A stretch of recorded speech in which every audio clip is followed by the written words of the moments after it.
Yeah, my French is poor, so. Okay.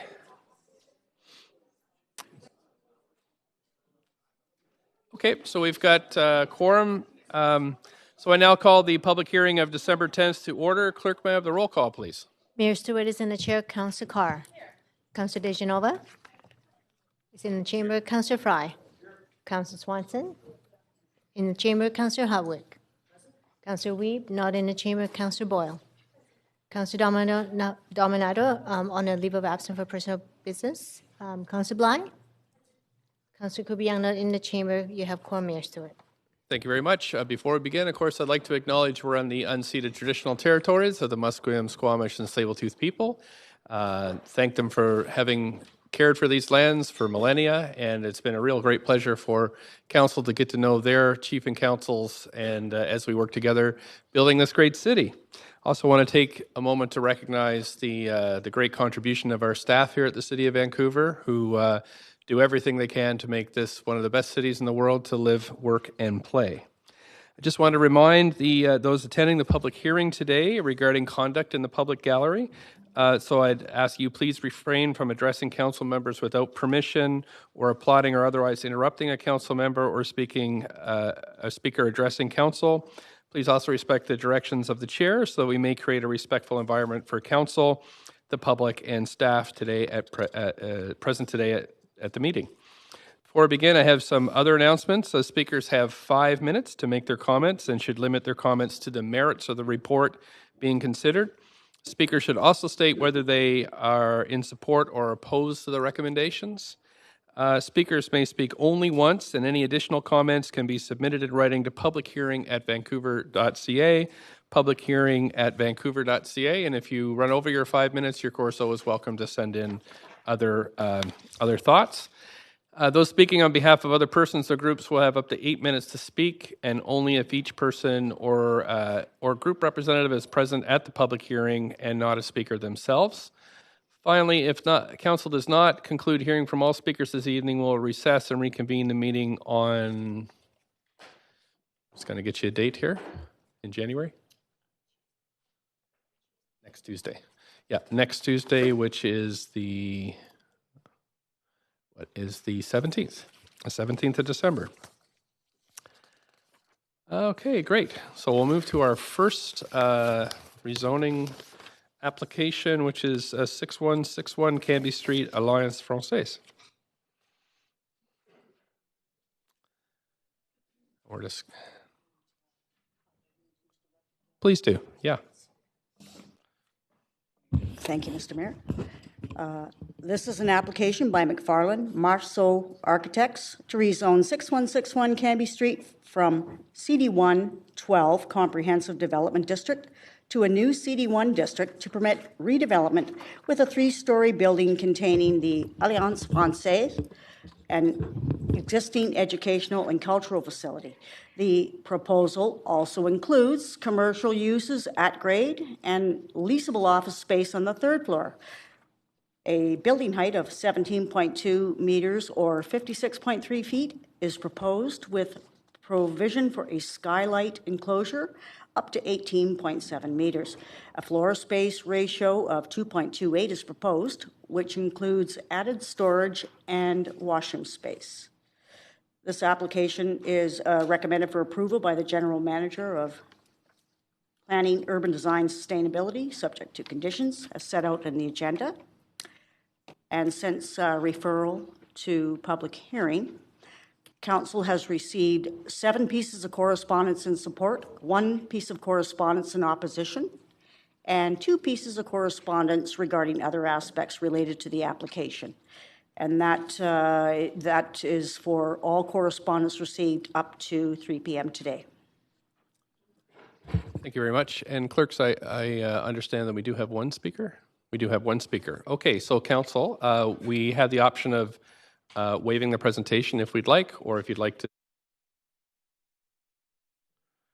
Right, we have, so does anybody not want to like to see the presentation? Okay, so please proceed. I usually, if one person says they'd like to see it, then we'll view it. So please go ahead. This is Mr. Erdman. I'll just wait till it's up on screen. Sure. Mr. Urban from the Planning, Urban Design, and Sustainability of the Rezoning Center. Good evening, Mayor and Council. My name is Scott Erdman, rezoning planner for this rezoning application at 6161 Canby Street.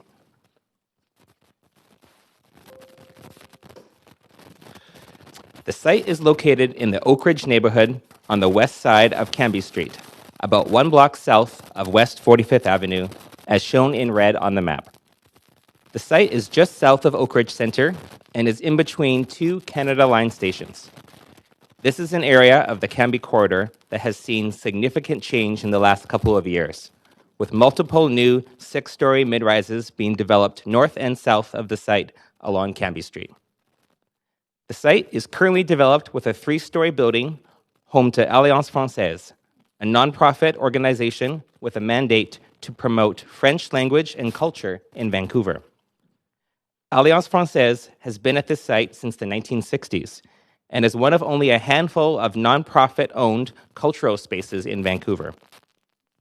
The site is currently zoned CD112, which over the years, pieces of the larger assembly have been rezoned to allow for mixed-use, residential, and institutional developments, including the Peretz Center for Secular Jewish Culture, which is located directly across the lane to the west.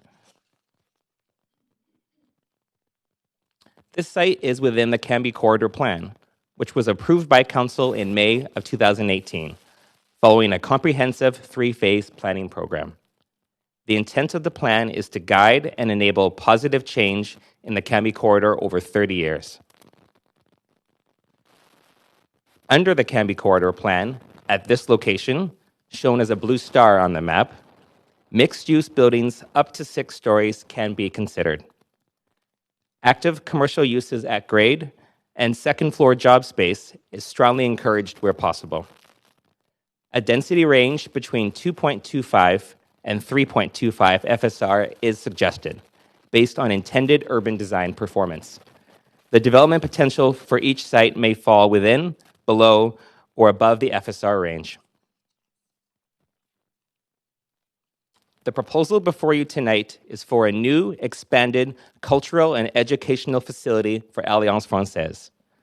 The new facility, if approved, will include a ground floor cafe, a theater, gallery and multi-purpose space, classrooms and a library, administrative space, and a leasable office space on the upper floor. A height of 18.7 meters and a density of 2.28 FSR are proposed. A yellow memo has been shared with Council in advance of tonight, which includes revisions to the proposed height and density for this application.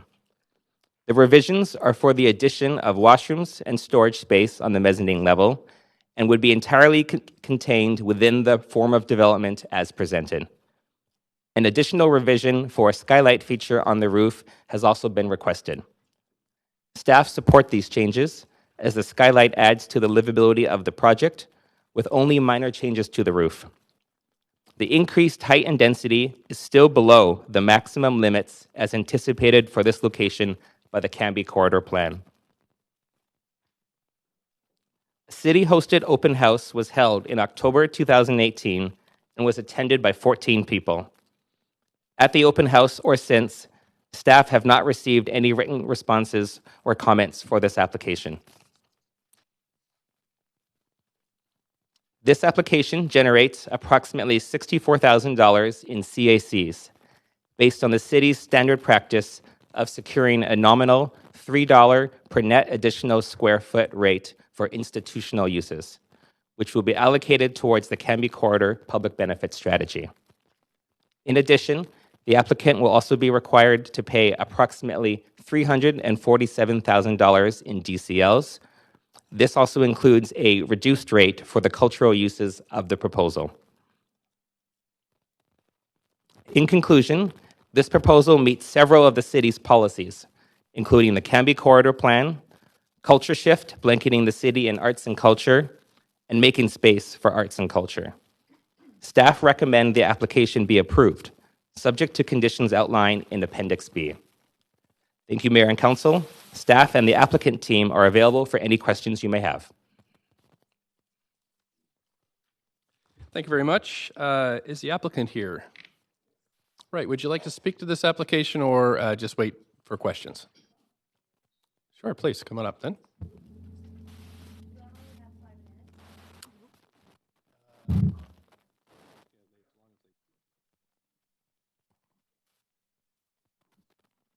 At this stage in the hearing, you have as long as you want to go ahead. Okay, good. That way I can breathe. Nice and relaxed. In words.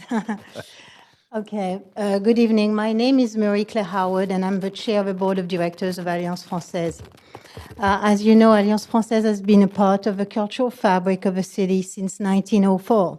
Our cultural facility is a major community hub for thousands of people from all over the world who come and enjoy our cultural programming. The Francophone community in Vancouver is actually expanding, and most Francophone, according to the latest census, live in East Vancouver, an easy transit ride to our site. Alliance Française also welcomes thousands of long-time residents and newcomers to Canada who want to learn the other official language of our country and discover the culture that comes with it. This year, no less than 2,500 children and adults took French classes at Alliance Française.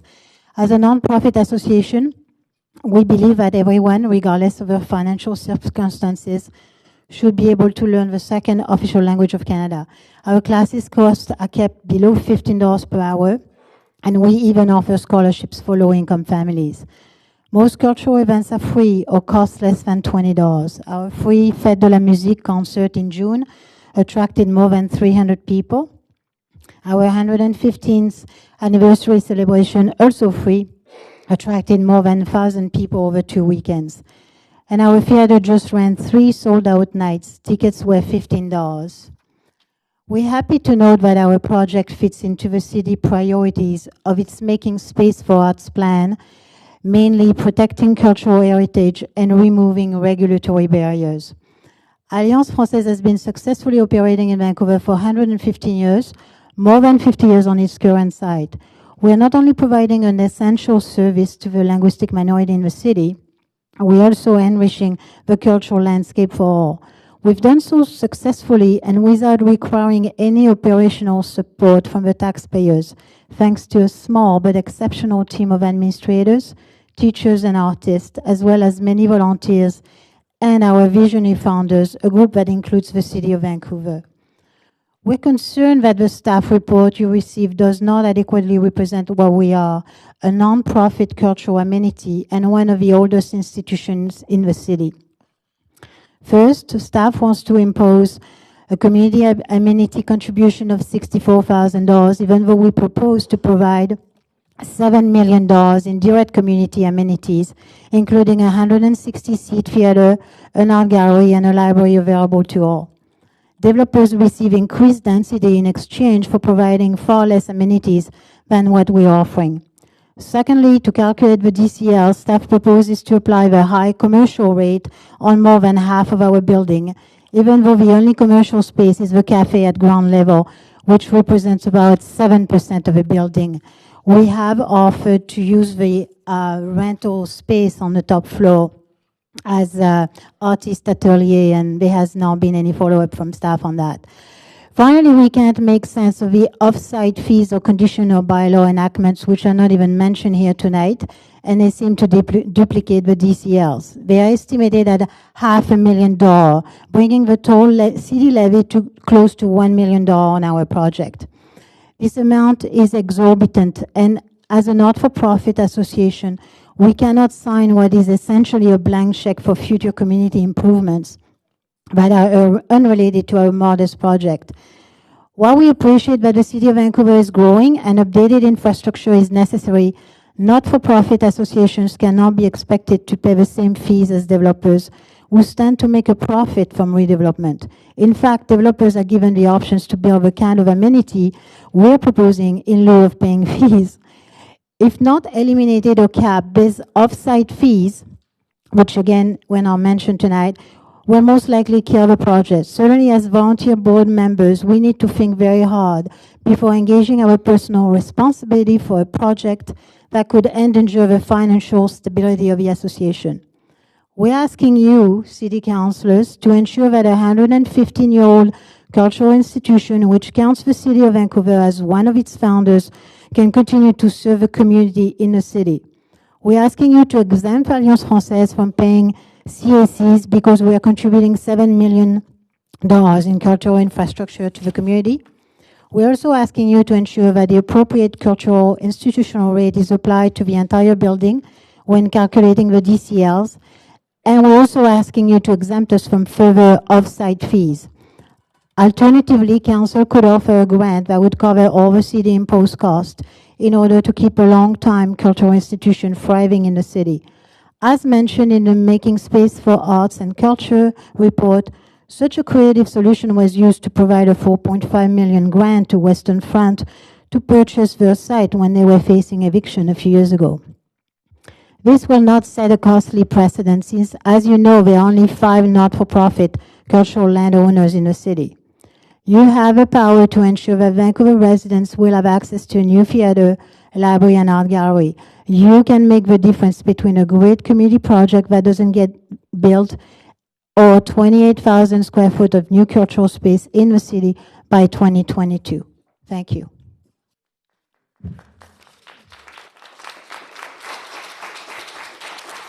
Thank you very much. So just to remind Council, I have a number of you on the queue here, that this is the time to ask the applicant and staff questions. After we go through hearing from the public, you'll just be able to ask questions to staff. So if you wanted to ask questions to the applicant, now's the time. Councillor Kirby-Young, up to 5 minutes. Thank you. I'll start with the applicant, and I just want to address kind of, I guess, the key question that we've heard, because this is the first item in a public hearing that I've had the experience of having an applicant that is not supportive of it when it's come forward. So I wonder if you can share from your perspective, how did you get here that we have an application in front of council that you yourself as the applicant are not supportive of? Okay, we are supportive of the project. I am not sure that how this could have been misinterpreted. We're just not supportive of the fees that are being applied to the project because they are killing the project. We've been trying to get answers from staff and we haven't got them. We've also been sending letters to city councillors and have not got any response. So we figured this was the only chance to actually talk to you. Okay, so because council has a report in front of them that has certain recommendations right now. Correct. And if council were to pass this, Yeah.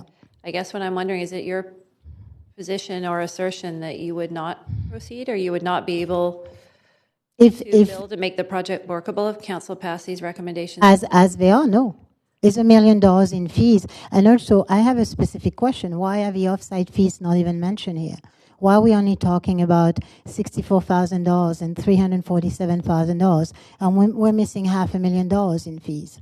Okay, so from your perspective, just to be clear, it's a moot exercise. If council passes as is, you would not move forward with the project. Is that We fair to couldn't say? afford. I don't want to put words in your mouth. I just want to be clear. Well, I'm not sure where the money would be coming from.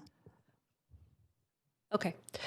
Thank you. I'm going to leave it there and move on. Is it also the time we can ask a question to staff now, Mr. Mayor? For staff, yeah, now or Okay. after we hear from Okay, public. I'm going to follow up on that with staff, and I wonder if staff can speak in a bit of detail to the additional fees in addition to the DCLs and the CACs. I wonder if we can get some detail on that, please.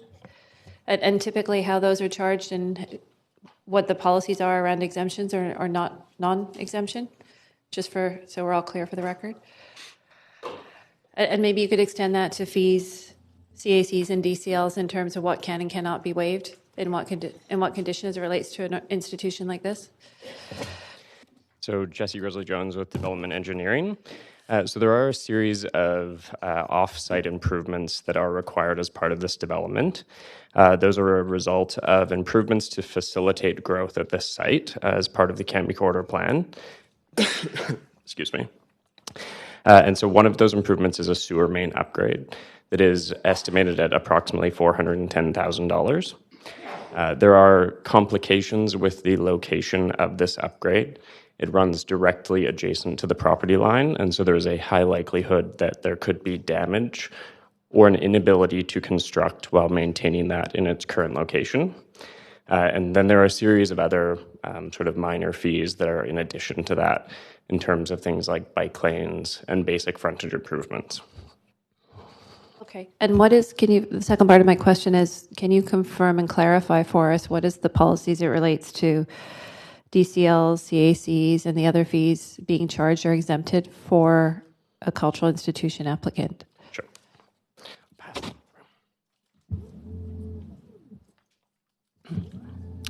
If I could get the PowerPoint back up on screen, I have a couple slides I'd like to refer to.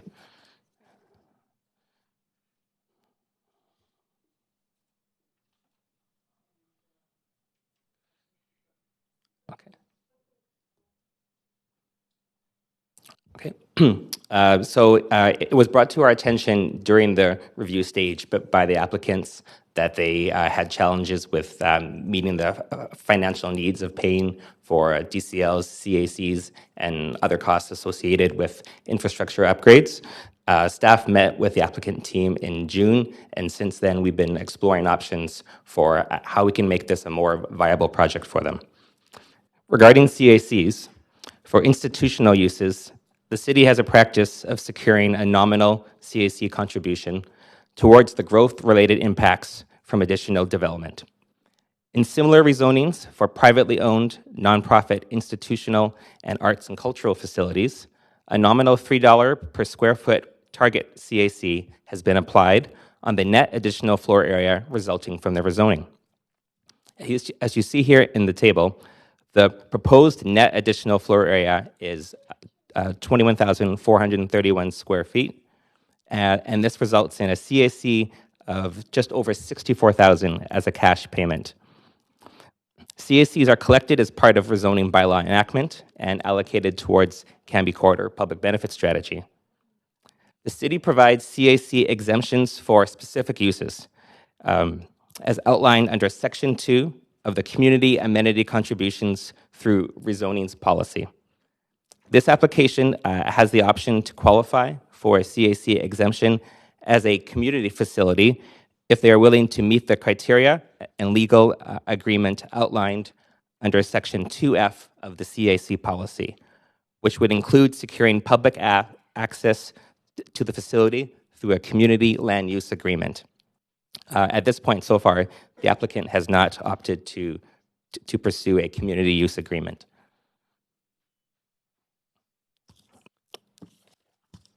As for DCLs, development cost levies are collected through development, and they help pay for facilities made necessary by growth, such as parks, childcare facilities, social housing, and infrastructure upgrades. Rates are based on the floor area of the development, and the rates vary by use and by DCL area. Schedule C of the Vancouver DCL bylaw lists categories and uses that are required to pay only a nominal or a reduced fee. Examples of this include childcare, community centers, and libraries. In exploring options for this application, staff determined that differing rates are to be applied based on the proposed uses in this application. When the cultural uses, such as the theater, the gallery, associated mezzanine space, which are eligible for a reduced rate, are separated out from the remainder uses, such as the cafe, the classrooms, and the leasable office space, which would pay the commercial and other rate. Staff were able to reduce the initial estimated DCLs by nearly $170,000. Again, if you look at the table, the total proposed floor area is just over 2,700 square meters. And again, by separating out cultural uses from the commercial or other uses of the project, we're able to apply two distinct rates in the DCL bylaw to this project. So the cultural components would only pay $10 at building permit issuance, and the commercial and other uses would pay the fee associated with that. Okay, I'm gonna stop you there because we're well over the 5 minutes, but I hope council is okay with that because this is an explanation I'm sure we'll come back to, so it's worth having the time. On to Councillor Dominato then for up to 5 minutes. Thank you. I start with questions to staff, and just before that, I just wanted to acknowledge that we do have the Consul General of France, Philippe Sauter, here this evening, so I just wanted to acknowledge him in the gallery. I do have a question just on the CD112 and CD1, if I could just get a clarity around the distinction between those two, so if we could get staff to address that. And then I have a couple of follow-up questions to the last few slides. Sure. So CD112 is the existing zoning of the site. It's one of the oldest CD1 zones in Vancouver. Initially, it covered a much larger area, about the top quarter or so of this block. Over time, pieces of the original CD1 have been hived off through separate rezonings. And so this site is part of the original remainder, CD112.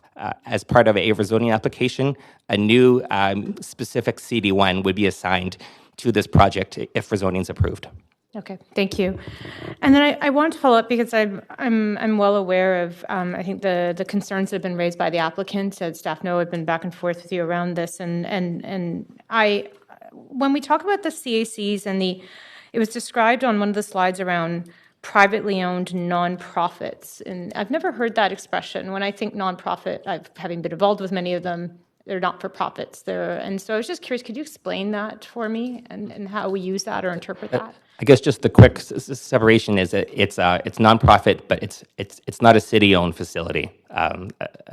That's why it's made distinct through privately owned. Okay, so the distinction is that it's not a government city, but it is a not-for-profit, and we're acknowledging that. And you spoke to some of the costs, but I know that in speaking with staff, there was this enactment costs. Is that what you were referring to earlier around frontage improvements and the sewer upgrade, or is that distinct from those? Yeah. So the costs that Jesse was just referring to are part of the conditions for enactment in Appendix B of the council report.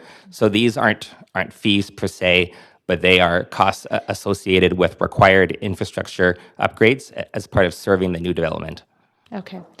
And then I'm curious, have there been, this is more of a process question, but before I get to the process question, you mentioned the community use agreement, and could you just explain that a little bit more for me? Because I've been to the site and I understand the services and programming there, and so there is community access or public access, but I'm just not clear how we define that and what that means in this context. Because I understood that would allow for some further exemption, but okay. So Yan Zhang, Senior Rezoning Planner. So I can explain in more general term, and we do have cultural planners here tonight who may answer more detailed questions. So basically, it would be a legal agreement to secure public access to, in this case, a theater and then the gallery, the multipurpose lobby space. And then is equivalent value of what the CAC would be. And so we would, the ACCS staff and the legal staff would work together with the applicant to figure out what that would be. So it's really formality at this point because we really do trust that the public access and, the mandate of the organization. So this is really sort of meeting the Section 2 of the CAC policy. Okay, so just so I'm very clear on that, so if the community use agreement was signed or agreed to, there would be no CACs levied? Yeah, that's correct. Yeah, okay. Because it would meet the legal requirements. Okay. So I'm going to follow up. I'll ask my process question later. I'm going to follow up with a question to the applicants then. Just have a minute. Yeah, so either to Damien or Marie-Claire.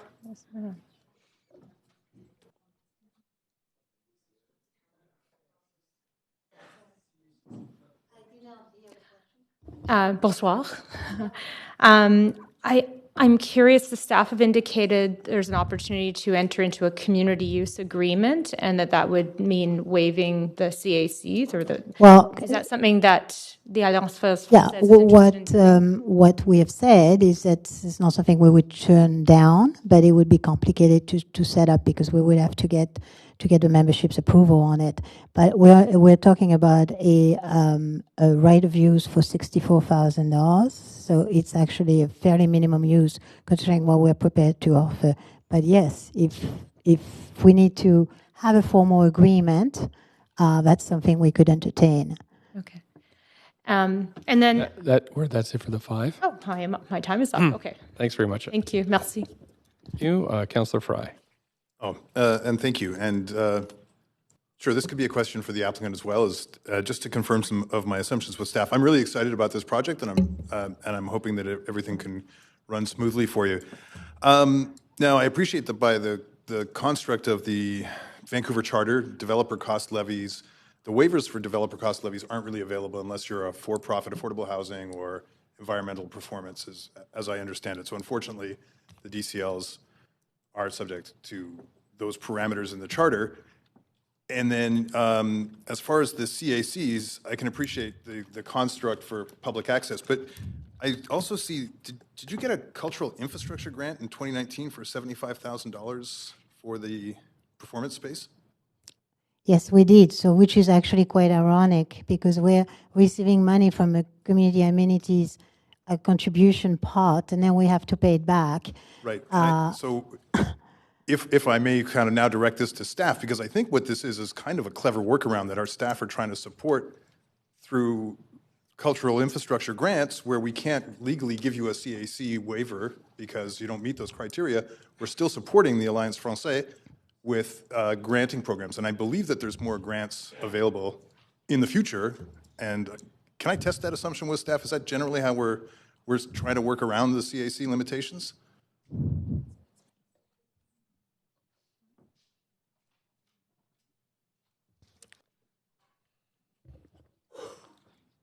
Well, Ms. Sales, nice to see you. Hi, Alex Sales, Cultural Planner for Spaces. And Kristen Lambertson, Cultural Spaces and Cultural Services as well. The infrastructure grant was actually for planning for the theater use and wasn't related to this. I mean, we're very excited about the rezoning project, and it was it's a peer review, open, transparent process to support this new amenity. I think folks know with our Making Space that we were really talking about a lot of things that we were wanting to move forward on. Certainly supporting local ownership, and we have so few nonprofit spaces that are owned.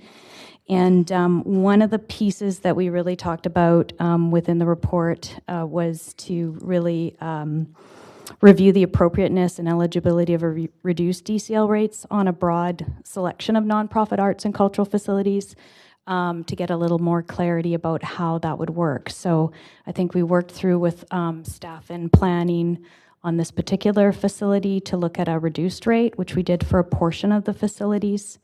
And so that's where we're at right now. Okay, well, I do appreciate that cultural infrastructure grant does help the bottom line, and those are the tools that we do have at our immediate disposal. Yes. Yeah? Okay, thank you. Opportunities for more grants abound. Okay, thanks, that's it for me. Okay, great. Thank you. Councillor DeGenova. Thanks so much. Just looking at this, my first question for staff is the maximum height, has the maximum height been met or exceeded? I was looking at the streetscape and also seeing sort of that this, for height, seems to be shorter than buildings next to it. Was maximum height and density achieved in this project as to what was allowable?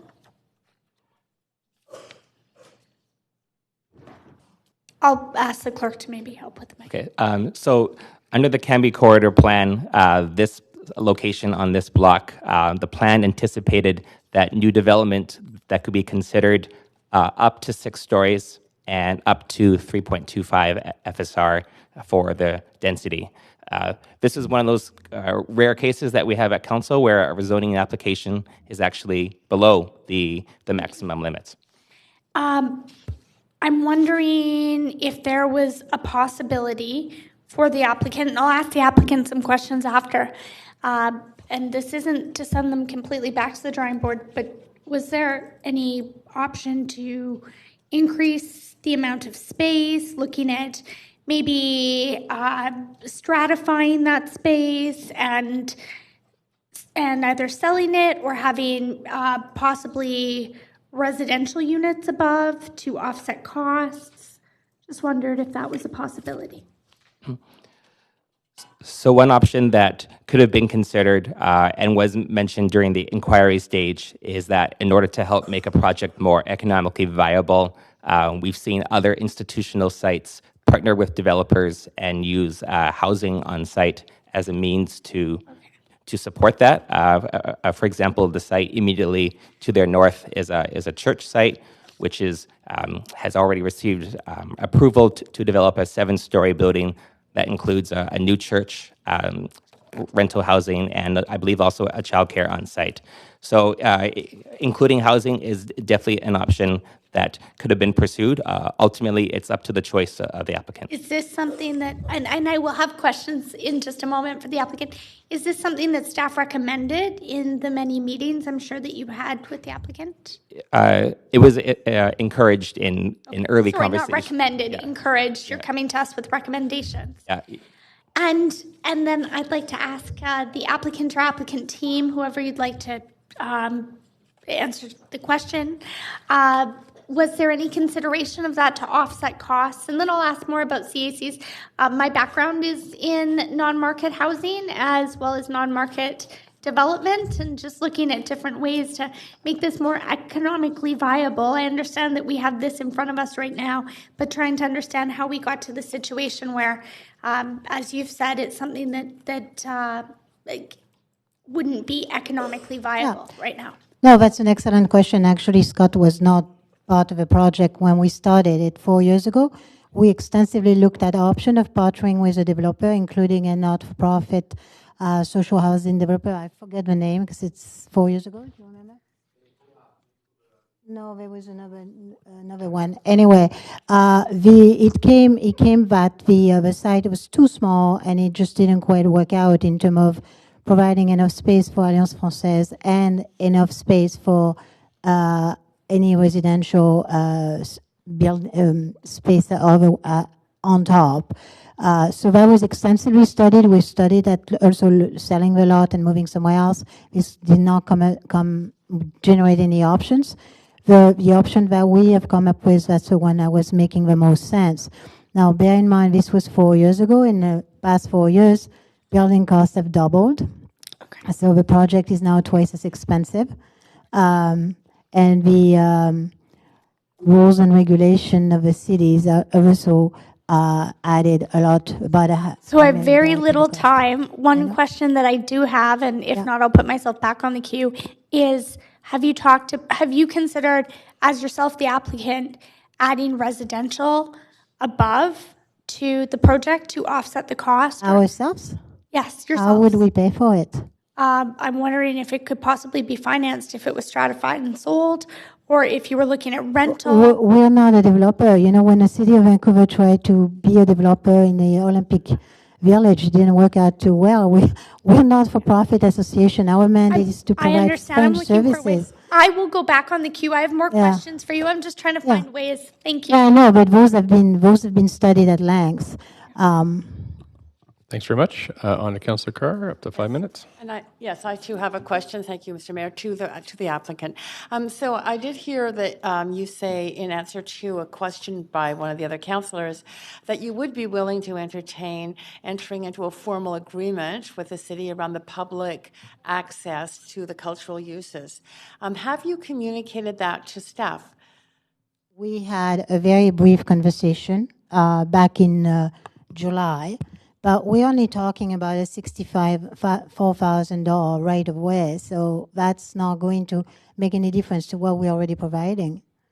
If we want, we can put it in writing, but I think it might be helpful, but every little bit may help. But I'm glad that you've had that communication, or that can be pursued. I have a question regarding those CACs. Is usually developers pay CACs in exchange for extra density. We're not getting anything in exchange of what we're paying. We're also providing $7 million of amenities, and this is being completely overlooked. So I really don't understand. If I was a developer and I was proposing to build a theater and an art gallery and a library for $7 million, you would not be asking me to on top make a cash contribution. So I don't understand. I really don't understand the logic. Yeah, I understand. I'm not going to answer that question. I can pose that question to staff, but I do want to pose some questions to staff. So, merci beaucoup, madame. To staff, in terms of the extension of the formal agreement, or the negotiation of a formal agreement, are you under the understanding that it can be or could be pursued at this point in time? Okay, that's great. The other two larger amounts, though, come on, of payment of DCLs and CACs are under different criteria. So I'm wondering, in terms of the criteria of the cultural institutional rate for the entire building, why the classrooms were excluded when specifically the prices or the charge levied for the courses is very modest, and they do offer grants or reduced rates for people of low income. So is there an ability to include that classroom space under a waiver? So with the classroom space, looking at this, we used a similar approach as how we've evaluated other projects that have similar uses.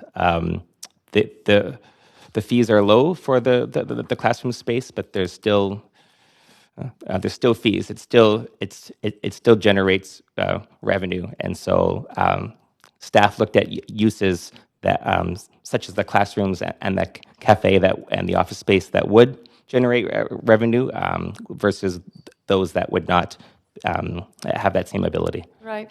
Do you ever differentiate between revenue that provides a profit to an organization and revenue that simply covers costs? And that is my understanding from those fees. So the staff referred to our DCL bylaw for guidance on the kinds of use. The bylaw doesn't provide that level of nuance. So we have to be creative. Yeah, and refer to the laws that we have in place to have a consistent approach. I understand about consistency and equity, which brings me to my final question, which is around the $4.5 million grant given to Western Front for the purchase of their arts and culture building. Is there any way that there could be a similar kind of grant considered for the cultural uses that are being provided for the city through Alliance Française?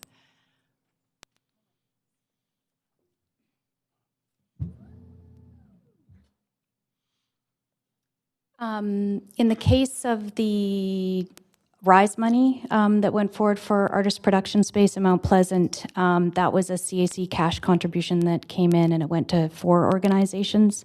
The Western Front was about just a little over $1 million, $1.5 million to buy the space. That was an exceptional situation where we had specific money from a CAC. It's one of the first we've ever had, and the only, which is one of the reasons why we put forward our Cultural Spaces Fund within Making Space for Arts and Culture to start to build up those sorts of things. As well, just to reiterate that we were quite clear in Making Space for Arts and Culture that we would like a lot more clarity around the DCL and exemption for nonprofit use. I think it is hard to get your head around a group like Alliance Française, where they, clearly a theater and those sorts of things are cultural amenities, but understanding the role of the classroom and what that plays in the overall facility and affordability is something we need to do some work on so that it's more clear. Mm-hmm. Okay. Thanks so much. That's the 5 minutes. On to Councillor Kirby-Yung. Thank you. I'm going to switch gears for a minute, just ask a couple of questions on the specifics of the sort of the proposed building for staff. And there's a reference to sort of commercial spaces, plural, a couple of times in the report. But I just want to confirm that the only commercial space that's anticipated at the street level is the cafe. Is that right? On the ground floor, there's one commercial retail unit. Okay, so anticipated to be the cafe. Correct. Okay.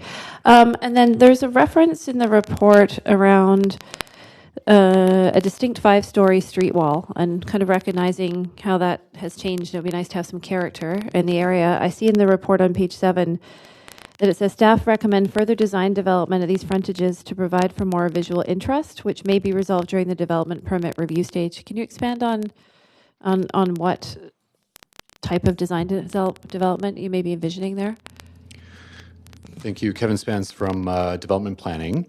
The intent of that is to acknowledge the fact that a rezoning application comes in with a certain level of resolution, and that designs often evolve after rezoning when we get into nuance of what those might be. So what's at mind there is not necessarily any sort of formal change to the massing of the building that may have impacts, say, on density or things like that.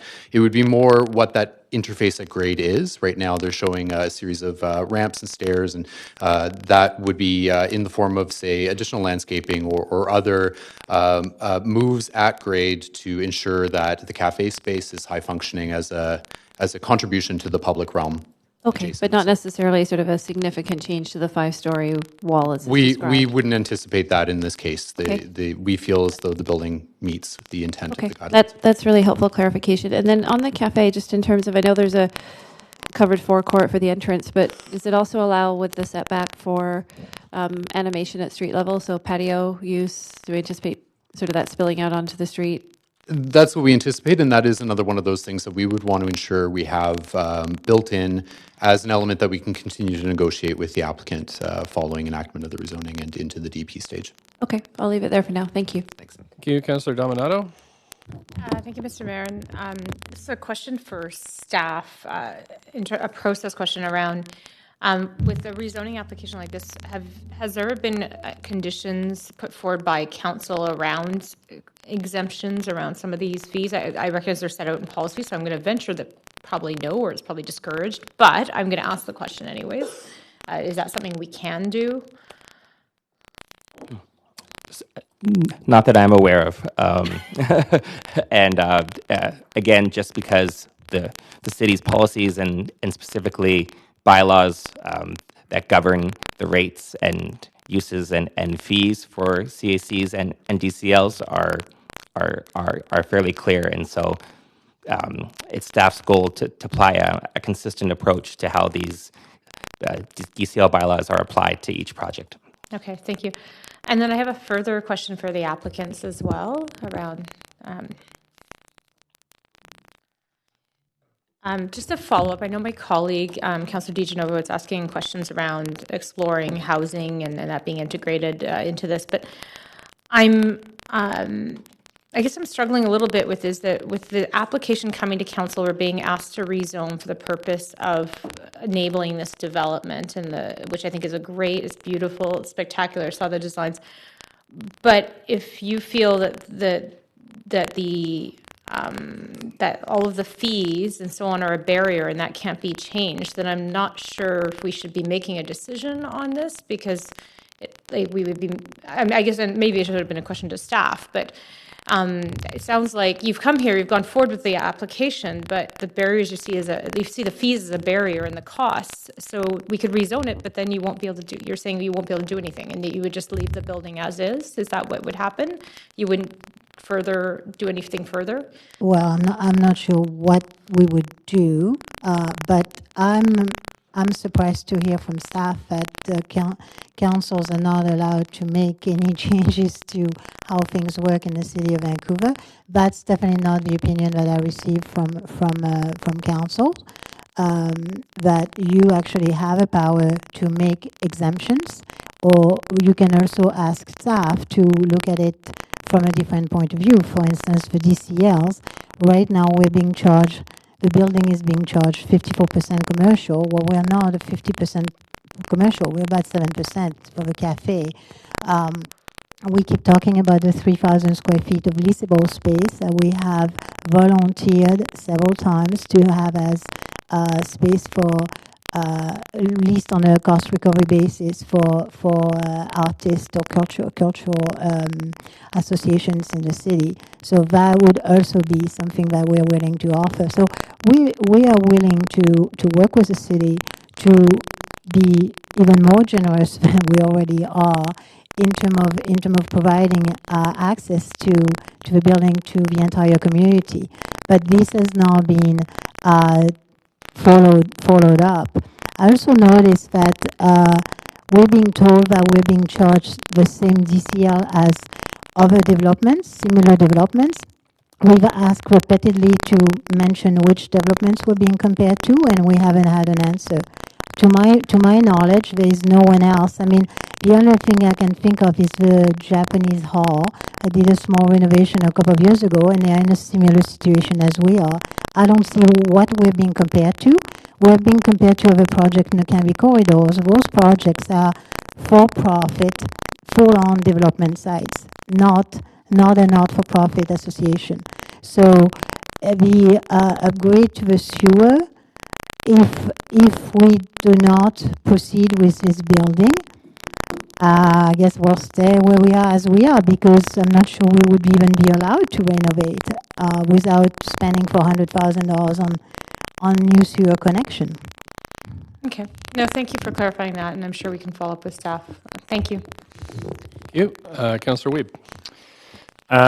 Yes, this is questions for staff. Thank you for coming in today. The Alliance Française is on the culture map as one of our cultural facilities. And I'm wondering, is there an opportunity for infrastructure grant funding for that space? Because when you look at our new making room, it talks about trying to have community-owned facilities as one of our priorities.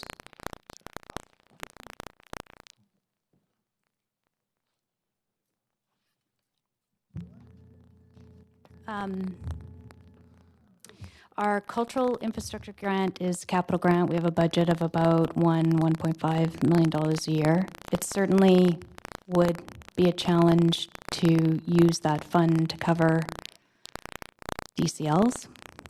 No, but we could use it to build part of the theater. Oh, I see. Right, like we don't have to. The issue isn't the DCLs, the CACs. The issue is the financial viability of the project. So if $500,000 was to given to support the theater or to support a cultural amenity component in the building, it wouldn't actually, right? We could relate it directly to this important cultural facility. Yes, they can apply, definitely. Right now our max is $250,000. There's a round coming up, so that is an option. It is a juried process. Just to stress in the future, I think we need to get some clarity on this issue. Yeah.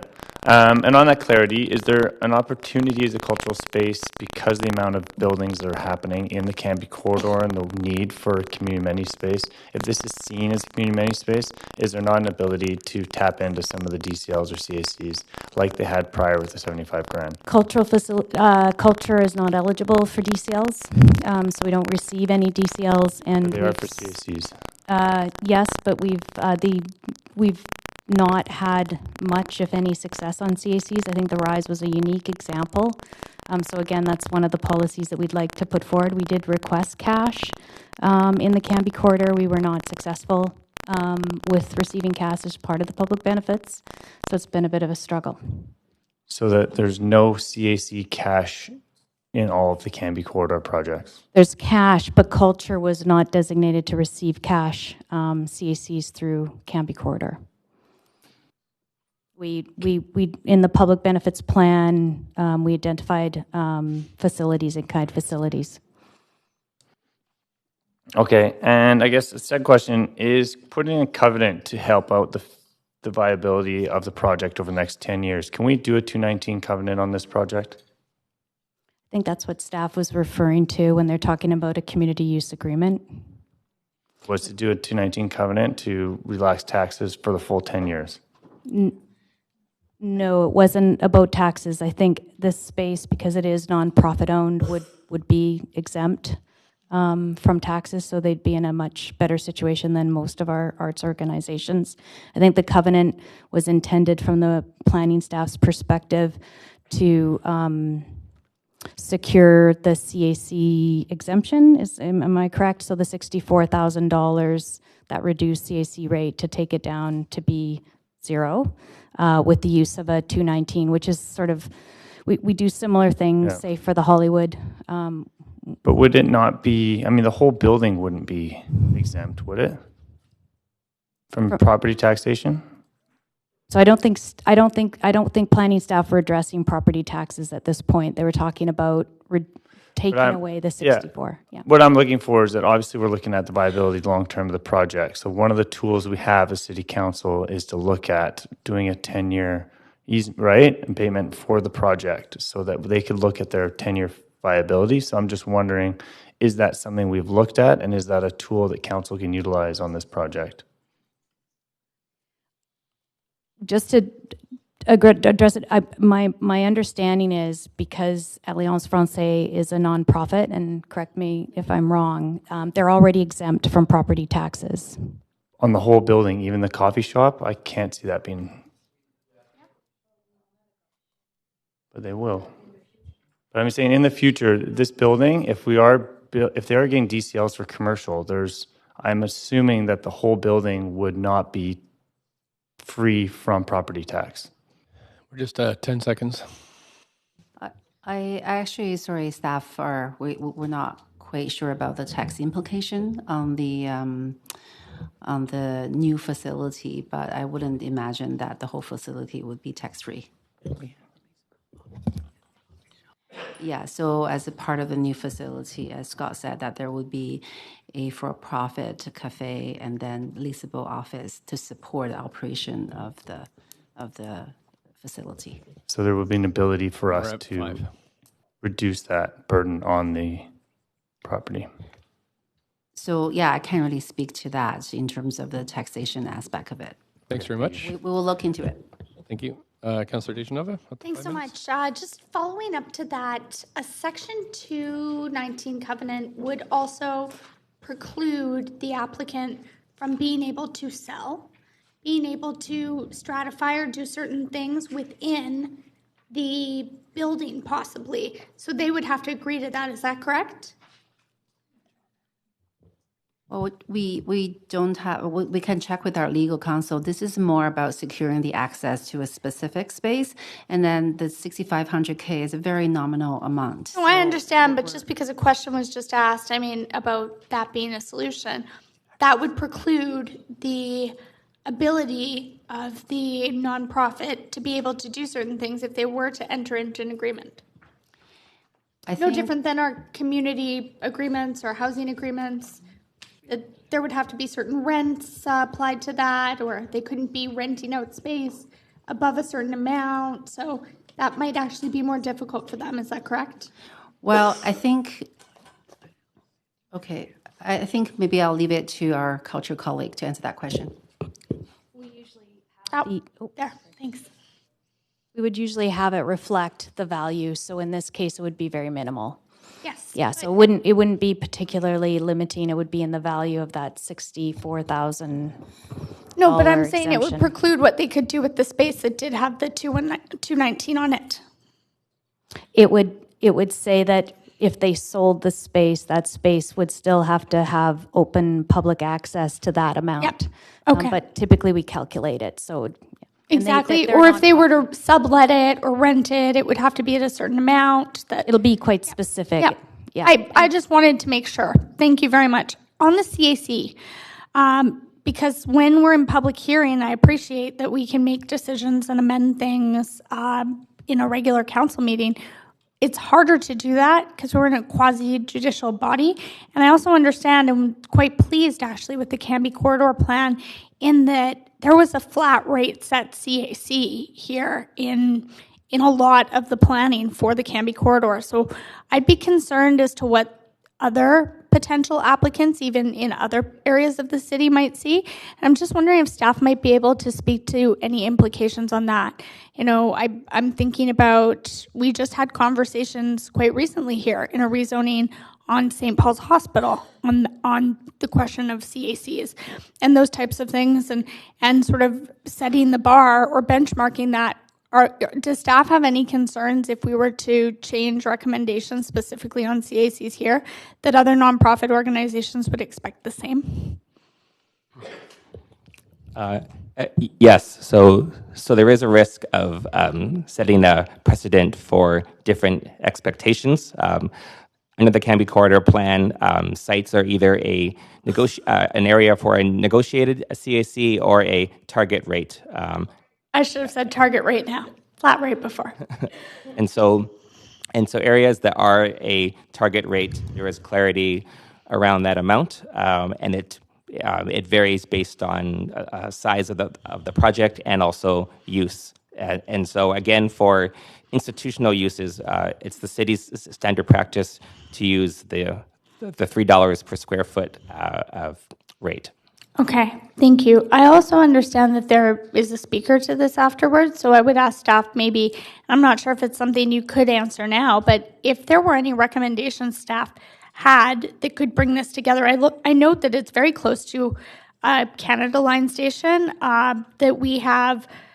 We are also looking for different types of amenities in the city. Is there any way to work together? Would the applicant even be willing to do that? These are just questions I have because this is, as staff have mentioned, unique, and it's not to necessarily the highest use or the densest use that is currently allowed. So I wonder if there have been any conversations or if staff have any recommendations as to how this could be more affordable for the applicant with space for either, but I'm not trying to suggest anything, but I'm thinking childcare, for rental for teachers or students at the school in some way. Is there any way that staff think that this could move forward and alleviate some more of the concerns, but also to fit into the Cambie Corridor plan and offer the amenities that we're looking to offer at the same time? I think that what I'm hearing from the school is they're really trying to do that. So I'm asking if staff can answer that now, or if that's a really broad question, and that would be something that would take a little more. I do think that's something that we need to take a little bit more time to look into. We have a council-approved public benefit strategy for Cambie Corridor, but if council were to approve this rezoning tonight, we can look into looking at that PBS, public benefit strategy, and to see if this could be a recipient site to receive some additional CAC from the Cambie Corridor. Okay. Thanks very much. Thanks very much. Councillor Weep. Yeah, two more questions. The Canadian Cultural Spaces Fund has been instrumental since 2017 in providing 50% funding for cultural spaces. I'm wondering, has the city helped with the proponent to see if there's funding available in that fund?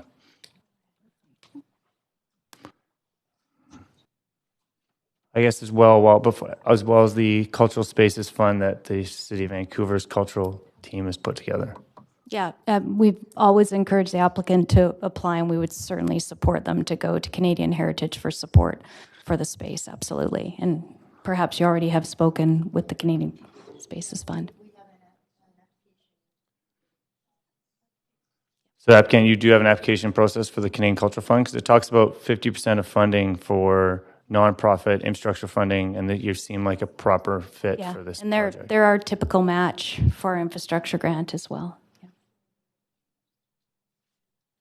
Hello, my name is Damien Hubert. I'm the director of the Alliance Française. Yes, we are about to apply for the CSCSF's grant, and we will welcome support from the city for this application. It really dedicated to the cultural space, so art gallery and theater. So that there's no specific amounts, and we can benefit from that grant for sure. If I may, as I speak, talk about the DCLs. I mean, we understand we have to share, we have to pay our share. It's not, we are working together here, and we are very happy to have this moment which we can speak together. But we just don't understand why we pay the commercial rate for DCLs, as there's only the cafe and the restaurant which is commercial. The rest is a school, the rest is a space for rent for cultural arts group and cultural organization. So it's probably a way to reduce that amount and not paying the full rate. We don't do anything commercial. The way we work is the revenue from the schools, we pay for all the cultural program. We have a scholarship program that pay the fees for the classes for people that can afford it. So there's nothing commercial on it. We are a registered charity, non-profit organization. We are not commercial. Thank you very much. Really appreciate that. And the second question, the Vancouver Cultural Spaces Fund, is that fund up and going at the moment? And do we know what the ability is to have that fund utilized in a project like this? No, it's not up and going yet. We just had it approved in September. But I do think the cultural infrastructure grant is definitely a stream at any rate. Thank you very much for answering the questions. Am I allowed to intervene on the grants? Yes. Because the grants is a great idea to cover some of the extra costs of those fees. But I just wanted to explain how we're planning to fund this building.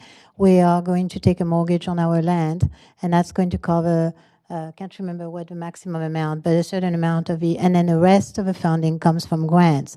So we are actually we were hoping to get upwards of $750,000 from the city of Vancouver. This year we applied for $250,000. We only got $75,000 because we have to share with other organizations in the city. So there's potentially $500,000 that could come from the city of Vancouver. We've applied for grants from the province of British Columbia. We are expecting the response, but we have no idea how much funding is going to be available. And as far as Heritage Canada, we applied for what we thought would be a $1.5 million grant, and we've been told that we should expect no more than $500,000. So those grants, they are already, if they do come in, they're already allocated to cover some of the cost of the building. The building is now estimated at $17 million. Okay, thank you. And to staff, the DCL that they're talking about, the amount of square footage that has been announced by the proponent that should be moved classes, how much savings would that be?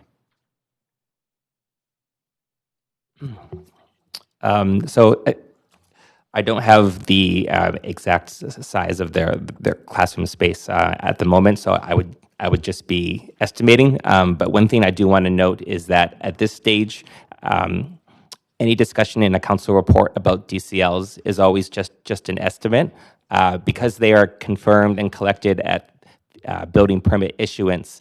That's the time when staff look at what is then a final design and are able to have clarity around what the uses are and the exact sizes of each. And so if we pass the project tonight, DCLs can be done at a later date. Sorry, we're at the 5 minutes there. We'll just move on to Councillor DeGenova. Just before we start, Councillor DeGenova, just to remind councillors, and it's my fault, we're actually in the span of one round of questions during this stage of the public hearing. Any extension to 2 rounds will require a vote. So we'll just end with Councillor DeGenova, but just a reminder of that for the rest of the evening. Okay, Councillor DeGenova. Thanks. I thought we could, in public hearing, ask as many questions as we needed for clarity, but I have a question for the applicant. Are you able to right now access BC Housing construction financing and all of those other programs that you may be accessing if you were to partner with a private developer, a nonprofit developer, another nonprofit? I'm just wondering, do you get BC Housing construction financing? No, we do not. We did look at this 4 years ago when we were looking at the project, and this was ruled out, 2 years ago when we embarked on this specific I understand, but through your applicant team, I would assume some of the planners that you've hired, the architects that you have engaged on the project, yes, that they would have looked at that, because as far as I've known for the past several years, decade, that BC Housing has been embarking on construction financing to be able to finance that at a lower rate. So these are some of the questions that I have, that I think there's some things that are still left on the table there. And this is the only opportunity I have to ask you questions. Yeah, no, I appreciate that. When we did talk to BC Housing a couple of years ago, their rates were not better than what the banks were offering. The BC Housing is very useful when you do not have land, and so you don't have anything to put as a security against your loan. So I know for a fact that nonprofits that do own their land go to BC Housing and say, we're going to build on this. Can we get construction financing? So I'm just wondering, that's not something right now that you're able to access. Well, we haven't contacted them, but that's a good tip. We can certainly call them. So here's the thing. I really like what you've presented, and I'm going to ask you this question. Yeah. Because I'm starting to consider that we have one speaker, but I certainly have more questions for our staff after. And I'm wondering if there's ways that you could access all of this, and would you want to do that? Would you want our staff kind of to maybe share some recommendations And if so, would you want us to not approve this tonight, or would you want us to maybe have our staff provide us with the information with what you could get before we decide on this? These are some of the tools that I just have knowledge of from my experience working in housing.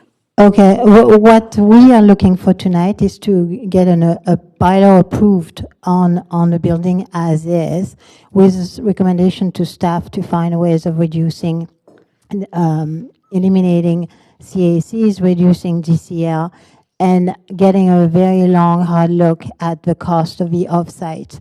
We need to know before we get into the project any further how much those fees are going to amount to. I am not speaking for BC Housing, but I understand that the time that you go in for the construction financing is usually before you come to council for your application. That's often when you're working out your pro forma, and I'll ask staff these questions, but I'm concerned that if we were to move forward, that might be left on the table as something you couldn't access. If that is the outcome, because I can only ask you questions right now, after speakers, I can't ask you any more questions. I can only ask our staff. So I'm wondering, is that something you'd be open to? If you had to do this before the rezoning, would you want us to defer this or refer this back to staff to consider best use for the community and most affordable ways to you working within the Canby Corridor Plan? I'm not sure if I understand what you're trying. You're asking us to go back to square one, and no. I'm saying, would you be okay if, I mean, there's all sorts of things that may make this more affordable, but we have to make a decision either way. Would you want us to refer this back to our staff? I'm asking you as the applicant if there were possible things that you could get to help make this more affordable. well, we are interested in finding any ways to make this more affordable. Okay. And we're just at Thank the you. 5 minutes. Thank you. Councillor Dominato, again, we're...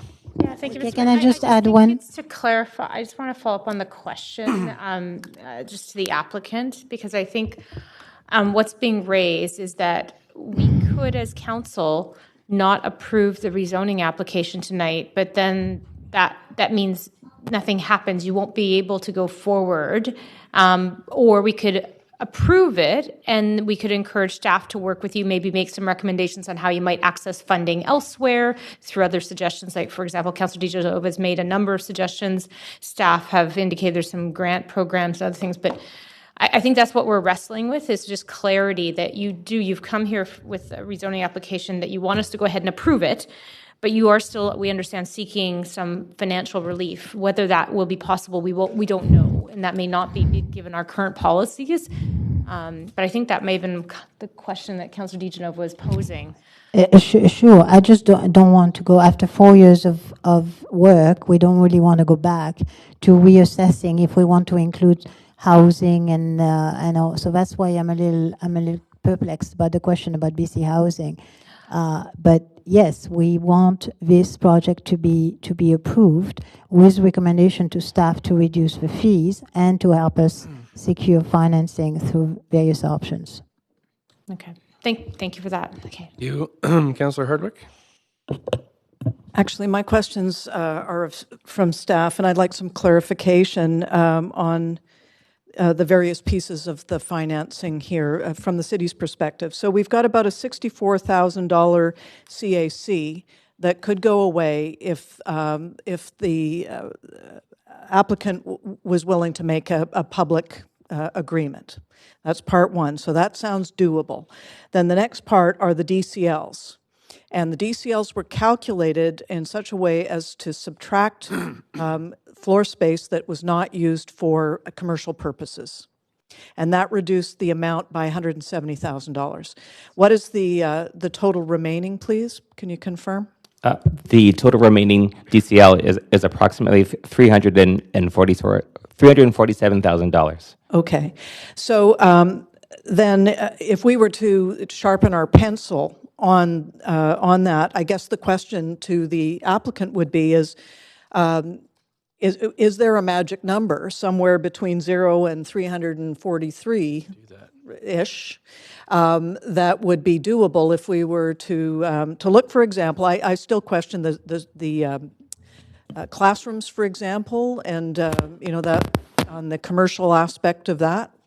Yeah, it's exactly what we're saying. It's a commercial. Right now, this 54% of the building is seen as commercial. Even the lower rate that is applied to the theater, the library, and the art gallery does not even include washrooms and circulation and staircase and elevators. All of this goes with the cultural spot.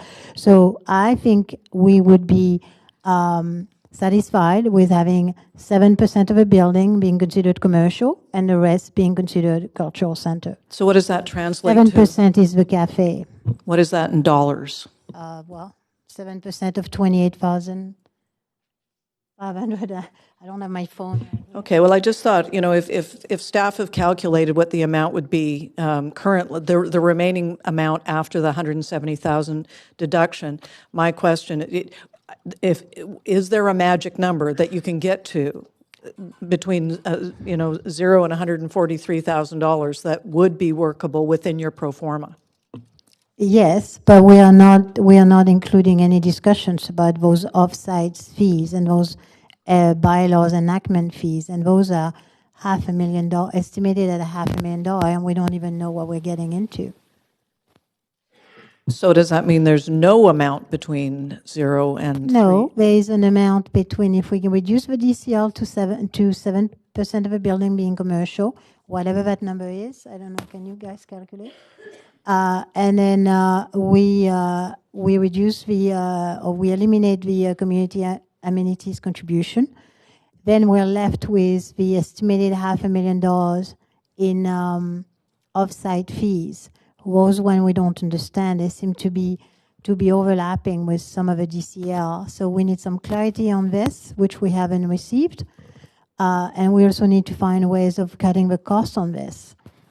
Well, it's difficult to get to get this approved tonight without clarity. I know. Because I hear you've been working on this for 4 years, but right now you say you can't afford to make the numbers work, and asking the questions about what numbers would make it work, I'm still not getting an answer from you. So it makes it difficult for us to find a middle road. Well, as I said, I don't understand how they are calculating the off-site fees. So I'm not too sure how I can answer the question. I've got about a minute left here. Maybe staff can help me out with this.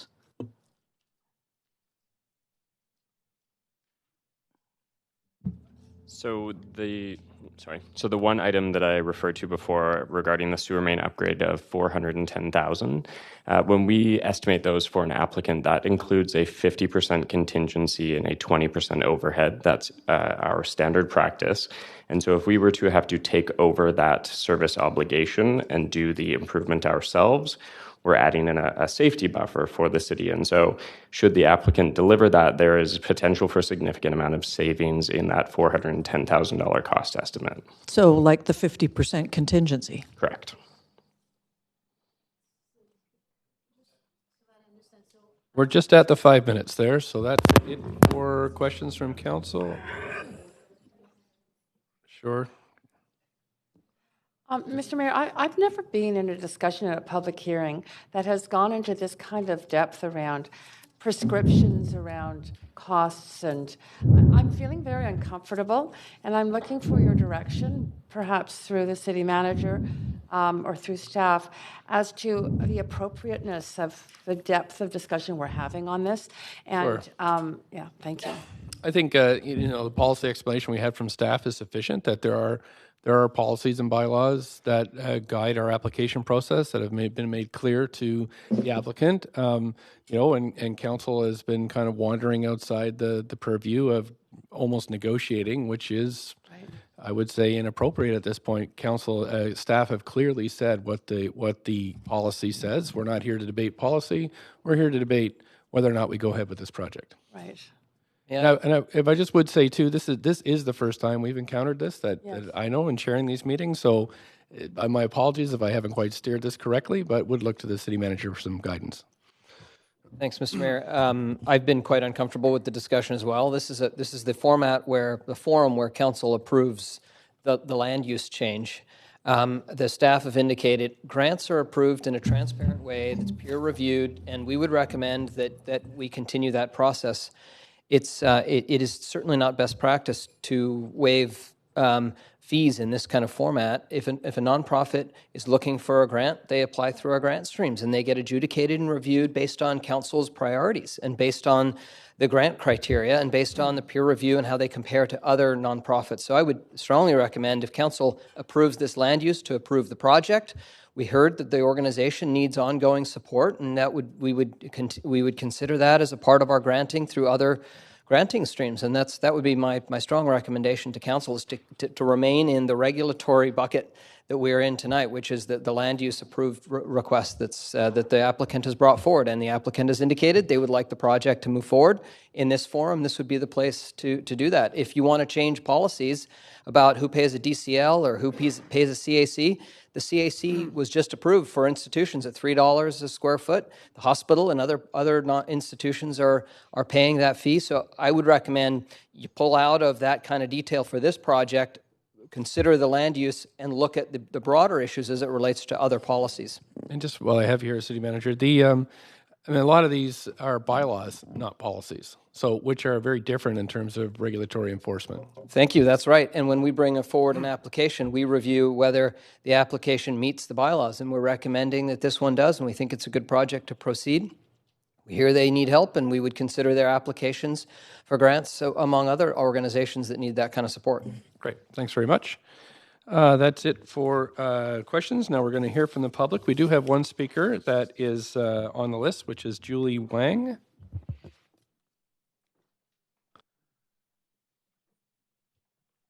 Thanks so much for coming in this evening. Thank you. You have up to 5 minutes, and there may be questions from councillors. Good evening, Mr. Mayor and members of the council. My name is Julie Wang. Since 2016, I have taken over a dozen courses at Alliance Française Vancouver.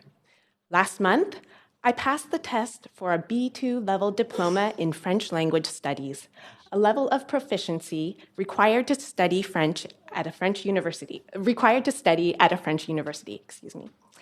Alliance Française has helped me, first as a permanent resident and, since last year, as a Canadian citizen, to embrace more fully the bilingual nature of my adopted country.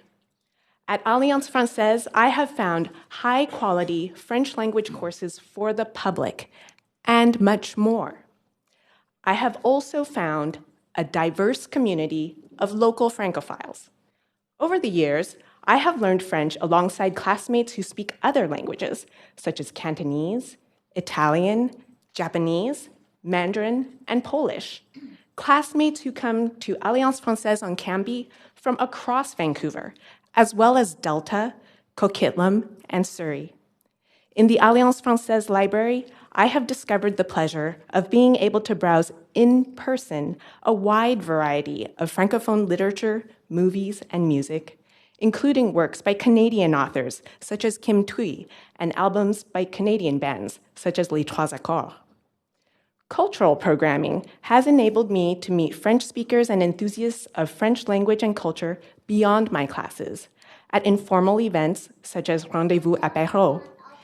In the basement of Alliance Française, I also saw my first French language community theater performances, Molière's 17th century satire, Les Précieuses Ridicules, and the 19th century vaudeville comedy, La Station Chambaudet. I have found in Alliance Française, in other words, a place to thrive as a Francophile and as a multicultural, multilingual Canadian. I am excited by the project to reconstruct and expand Alliance Française's physical space. I look forward to lingering with classmates in spacious common areas and in the new cafe and restaurant, to browsing books and DVDs in a library that actually has space to display all its resources, to attending theater performances and film screenings in a real auditorium with comfortable seating, and to enjoying art and other cultural displays in a well-lit, welcoming exhibition area. Alliance Française has helped to enrich my life by facilitating access to French language education and Francophone culture. I look forward to seeing Alliance Française grow into its new building and serve even more members of the Vancouver community. Thank you. Thanks very much for your time. There are no other speakers that have signed up, so I'm going to call for speakers. If you'd like to speak to this item, please come to the mic, and you have up to 5 minutes to present. I'm going to call twice. Second call. Any members of the public like to speak to this item? Okay. You do have to come down to the mic, and if you come down, you'll have to state your name, and you have up to 5 minutes.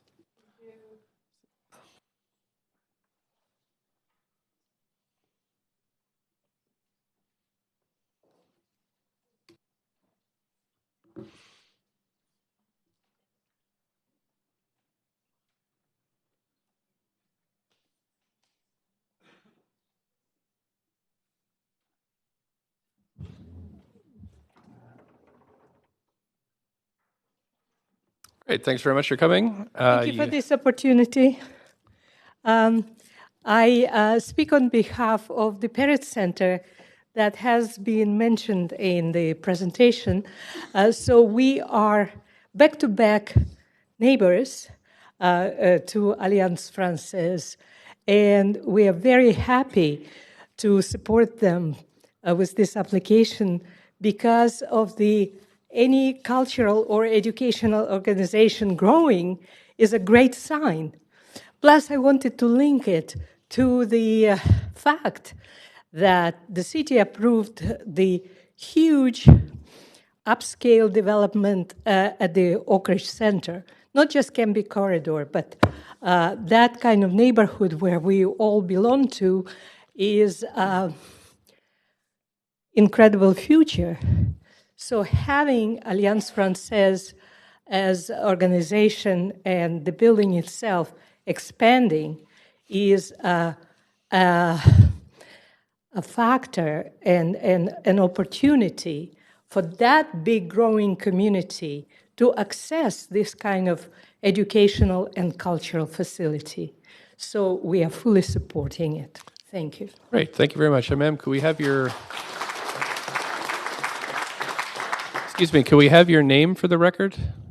Yes. Thank you, madam. It's Lena Sverdlov. I'm on the building committee of the Peretz Center. Great. Okay, Thank you very much. Thank you. And now third call for speakers. Anybody else like to speak to this item?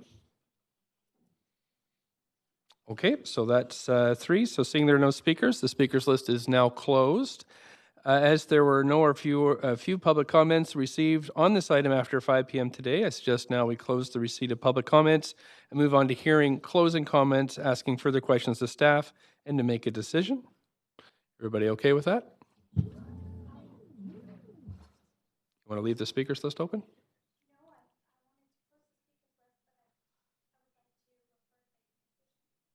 We're not quite there yet. So we're still moving to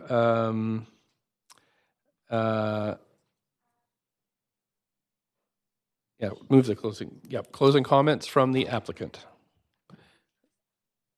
and from staff. Yep. But does the applicant have any closing comments?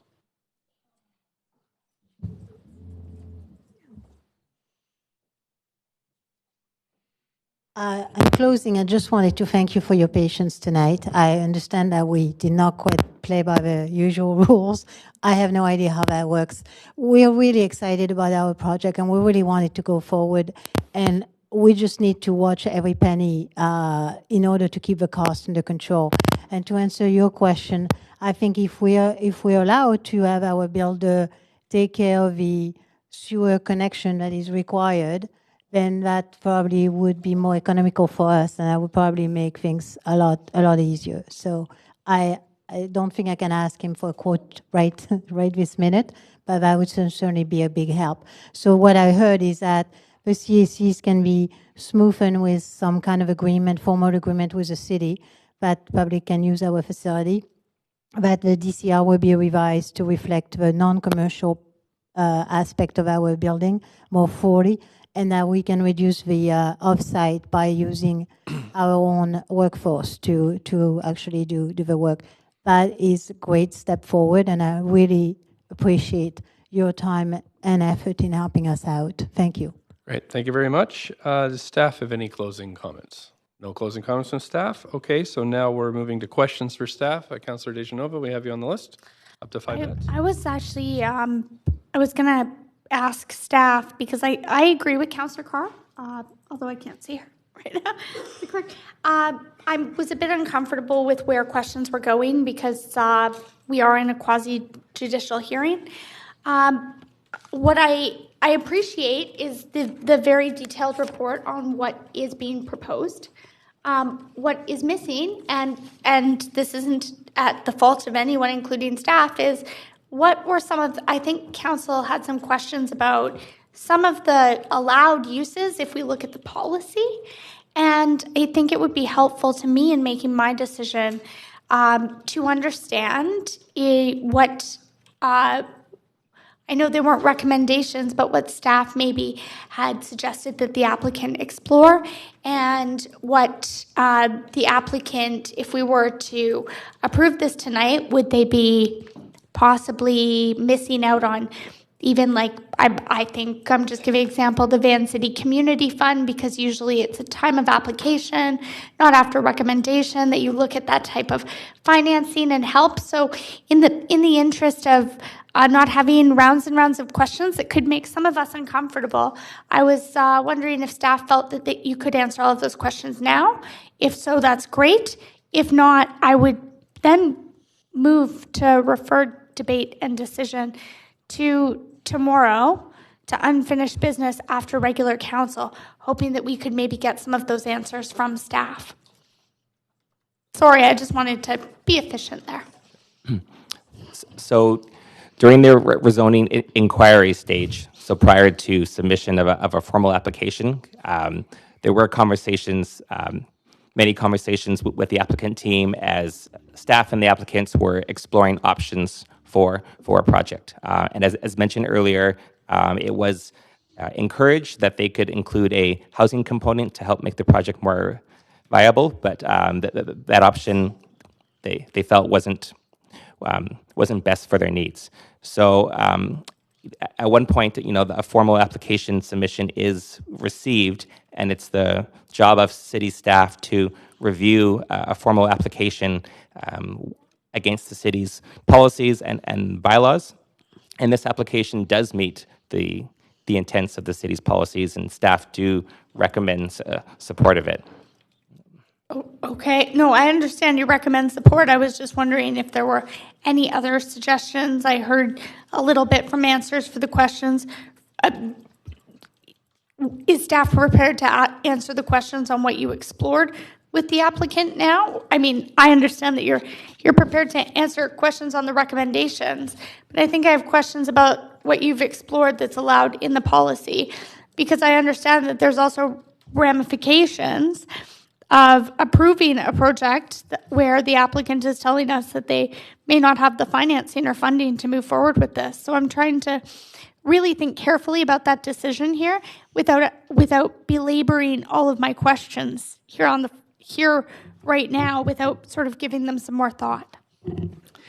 So if I understand your question correctly, I think staff have done all the analysis we can, and looking at all the comparables, all the policy framework, as well as the Vancouver Charter framework in terms of the applicable DCL rate, the split rates, as well as the CAC, and looking at the servicing agreement as well. So we can't really comment on the grants or other possibility at this point. So tonight, what we're presenting to you is a land use rezoning application. And so we don't really have any of those additional information that you're seeking. Okay, and when I hear about care institutions and sort of the rates that would apply to this category, and I'm looking at nonprofit use, but $3 square foot flat rate across the board, and from what I was hearing earlier about, I don't want to use the word negotiating. If council was to make a decision to lower that, would that possibly hurt some of our other negotiations that staff are working on right now using this new flat rate? And I think about, I mentioned some examples before. I'm just, where this has come up, I'm wondering. Just 10 seconds. Quickly. Thank you. We've spent a considerable, Teresa O'Donnell, Planning Department, we have spent a considerable amount of time with the applicant, and we've looked at our history of how we've delegated different private, nonprofit uses. We've done our best to reduce the DCLs as far as we can in conformance with bylaws and the charter and our policy. A departure from that tonight would be a significant deviation from how we've treated other cultural uses. Thank you. Thanks. Councillor Kirby-Young, up to 5 minutes. Thank you. I was prepared to move the recommendation at this point. You can move it if you like, but there are still some people on the list that would probably like to ask questions. Okay, I can go back on if there's questions to allow people to do that and move it after. Okay, so ceding the floor to Councillor Hardwick. Please go ahead, Councillor Hardwick. Well, Ms. O'Donnell actually answered the question that I have really been trying to get at here, is if we exhausted all of the possibilities, and my intentions were not to negotiate rather than to explore, because I think everyone wants to find a way to make this work. Thank you. That was really the answer I was looking for. Thanks very much. Councillor Fry. Actually, I'll cede this to Councillor Kirby-Young. I was prepared to move the recommendations as well. Okay, thank you, Councillor Kirby-Young. Thank you. I'll move if perhaps Councillor Fry would like to second. Okay, so a mover and a seconder. The motion's been moved, it's been seconded. And if there's any debate, can I speak to it now? Please do. I'll just reset your timer here for 5 minutes. Please go ahead. Great, thank you. I really appreciate this discussion tonight. It is a bit of a first for certainly in my experience and for this council. I think there's a lot of positives to this application. I visited this facility many times in the past, and I think it provides a really valuable service to the community, and it is bursting at the seams in terms of classroom space and the language services that are provided. I think the concept of having a dedicated cultural institution with a 165-seat theater is really exciting to have in that neighborhood. And I really appreciate sort of the vision to bring in a French cafe where people perhaps have croissant or coffee in the morning or, and something in the evening to animate that stretch of Cambie Street, which I really do think is lacking in the opportunity to bring people together at street level. And so I do really appreciate all the work that the applicant has done on this. And I also appreciate the fact that you are who you are. You are a nonprofit cultural institution and you are staying in your zone and trying to do what you do best. Having said that, I think the decision that council has tonight in terms of a public hearing, and I think this might be helpful to clarify, because sometimes people don't come to these very often and they don't know the nuances, is that council's job is to make a decision based when we receive an application, whether it meets current policy or not to debate current policy. Having said that, I've heard a lot of opportunities tonight that I'm really hopeful, and I know our staff will be very accessible to provide more information that the applicant can pursue around cultural grants, whether they're infrastructure or they're ongoing and operating, some of which you've applied for already and are familiar with. But I do think there's a lot of opportunities to pursue some of those elements and some of those components. And I also heard from the applicant as well that you've put a lot into it and you don't want to kind of go back to the drawing board and revisit. So it's based on what I'm hearing, I don't want to pause the project. I like to help support the project in moving forward and encourage you to work with staff to receive any more information in some of the areas that were brought up tonight that might be helpful. But I think this would be a fantastic addition. And I think that there's a lot of opportunity for support for this facility to help close that gap. And a lot of work's been put into it, so I don't want to see you lose that momentum. And so for that reason, I'm going to support the rezoning tonight and vote in favor of it. And I think it is great to have these spaces in our city. I really particularly appreciate as well the reference in the report of the intent to offer the performing arts space at cost recovery, because that's so important for arts groups in the city, because we don't have a lot of that space. And other than the excitement around being able to have a croissant and coffee and support the overall overhead of the facility, I did study French Lit minored in it. So I appreciate the opportunity to study the language there, and I think it will add a lot of vibrancy to the Canby corridor. For that reason, I want to thank you for bringing it forward in your vision, and I will support it. Thank you. Thank you. Councillor Carr, up to 5 minutes. Thank you, Mr. Mayor. Really in front of us is the decision, is this project, is this application good to go? And I think it absolutely is. I think it's a marvelous project. It's an incredible asset to the City of Vancouver as a cultural amenity, as a community amenity. And I also hear the enthusiasm of the applicant in this project too. Concerns around financing, but enthusiasm for what this project really holds in terms of an incredible, valuable contribution to the French community, Francophone community. So I am going to support this. I also heard very clearly from staff that the community amenity contributions they're not yet determined. It happens at some later stage, and I was very welcoming of the information also coming from staff that they're willing to look at the Canby corridor community amenity contribution or public benefit strategy. So the fact that they have an open mind around looking at that, I think is also very good news. It's certainly it would be a strategy that may have a positive impact in terms of the final CAC calculations. And beyond that, I think that I've been to the site actually in the 1960s. I took French lessons there as a very youngster, and it was it was an amazing experience then. I can hear from everybody who attends any events there now, or any programming or classes, that it is still an amazing institution. So I thank everyone involved for the offering that you provide this city in that regard, and I'm very appreciative of staff's patience in the questioning tonight around, I think, really the interest in council in seeing this move forward. Thank you. Councillor Fry. Thank you. Yeah, and we did veer into some different territory today in the discussion. But at the end of the day, I just want to reflect on the walkthrough video and just how fantastic a building this is going to be, and how it will be a building for generations. And it's a beautiful building. It's bright. It's airy. It's modern.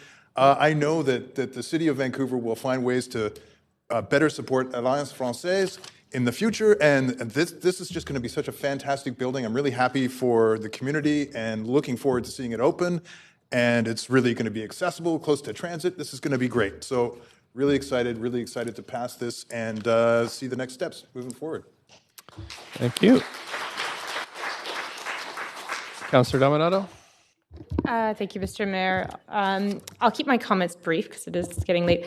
I do want to thank the applicants for coming forward with the application. And I did have the pleasure of coming down to the Alliance Française and doing a tour a couple of months ago with some of my colleagues. And the vision for the building and the new facility, it's stunning, and I think is a huge opportunity not only for the Alliance Française, but also for the city and for the neighborhood in terms of the services there, the school, the lending library, as well as some of the additional space you're looking at providing in terms of lease space, as well as the cafe, as my colleague has mentioned, the opportunity to enjoy coffee. I hope maybe there's an opportunity to enjoy some wine there too.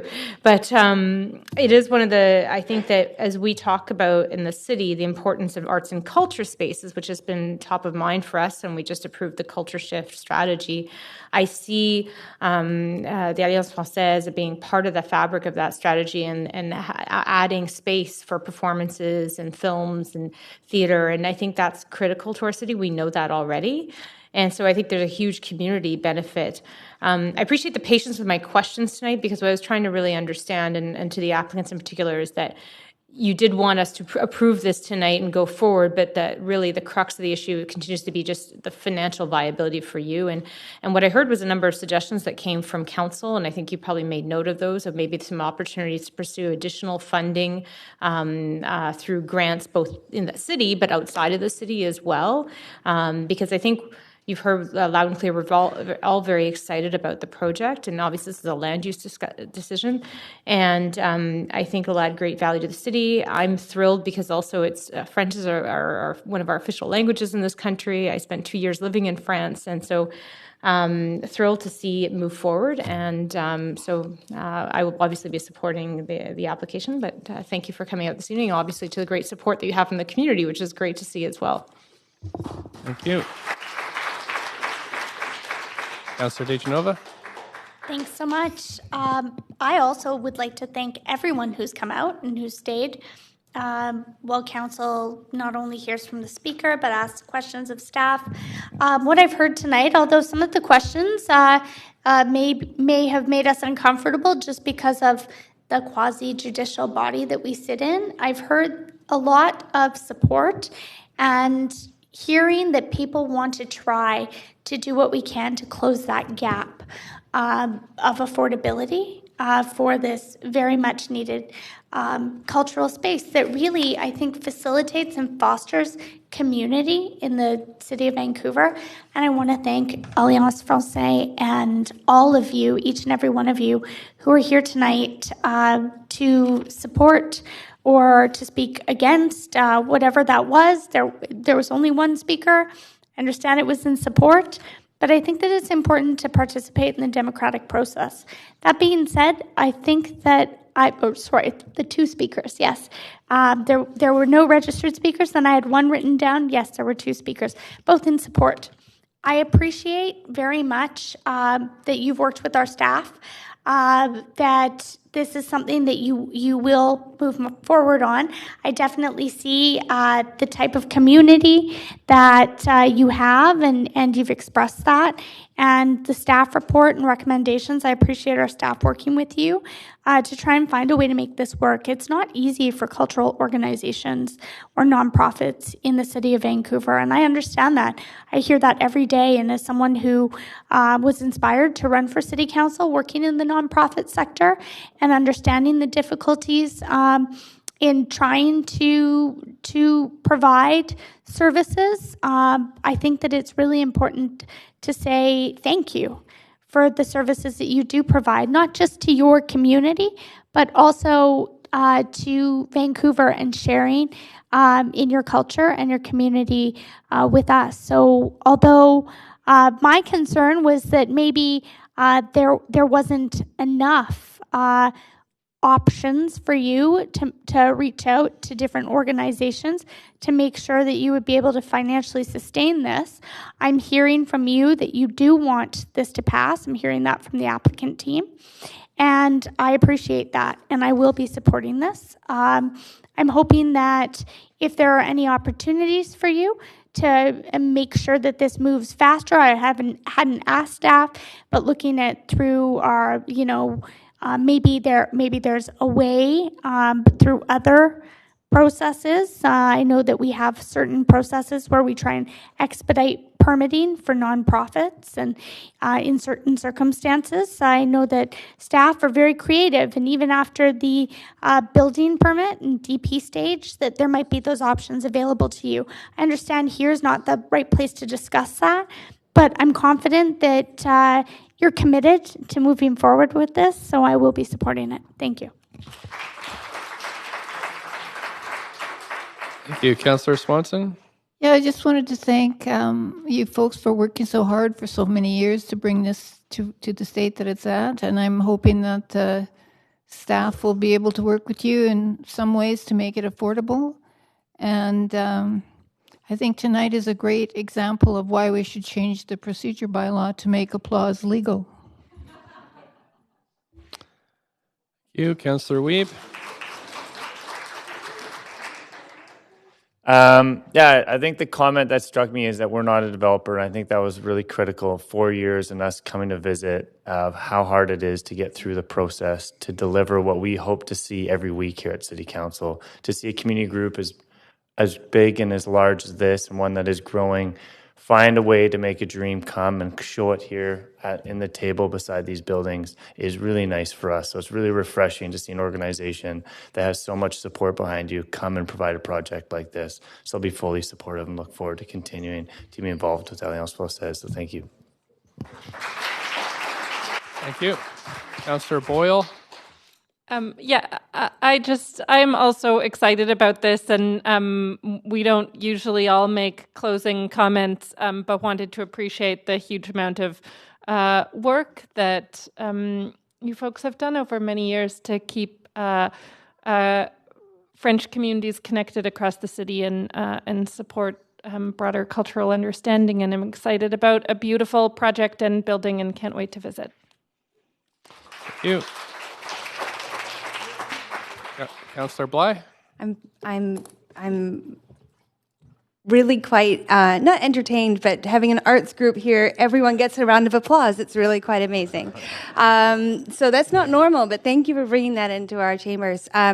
Yes, likewise, I won't repeat. I think my colleagues have hit on the really key aspects to this project, and I think to Councillor Weeb's point, the significance and effort of community to really bring something to light or to fruition is quite moving and makes this vote and approving this project a huge reward for us to know that this is coming to the community, and as well wrestled my way through French immersion, and so did my daughter. And so I think anything we can do to keep the French culture alive in the city on the West Coast, not so easy all the time, is fantastic. And also acknowledging with staff that they're working within the policy, and they're always trying to work as best they can with what policy allows them to do. And hopefully this will be something that we can come and celebrate with you when it's open and share in your experience. So thank you very much for bringing it forward. Thank you. Councillor Hardwick. So, merci beaucoup tout le monde. Et bonne chance, Alliance Française. C'est tout. Okay, thank you, councillors. Point of parliamentary procedure, Councillor Carr. Yes, Mr. Mayor, I believe that the motion, when it was moved, did not include changes as per the yellow memo, and I believe that language should be in the motion. I think it's automatically. No, you have to use that language. Look in the clerks for clarification.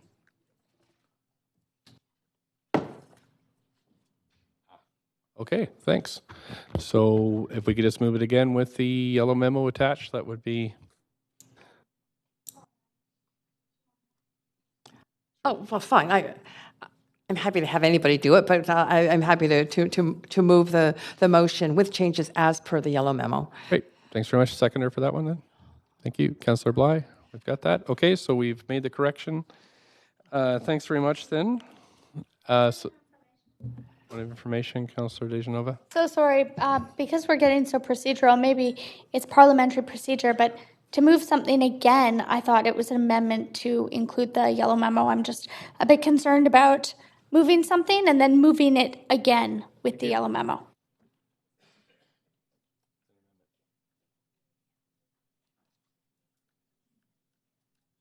Okay. Okay, so actually, I'll need you to put yourself on the floor then, Councillor Carr. Absolutely. And then we'll move this as an amendment to the motion as it's moved. I'd like to move an amendment to the motion to include the language as per the yellow memo. Thanks very much. And I have a seconder. Thank you, Councillor Dejanova, seconded.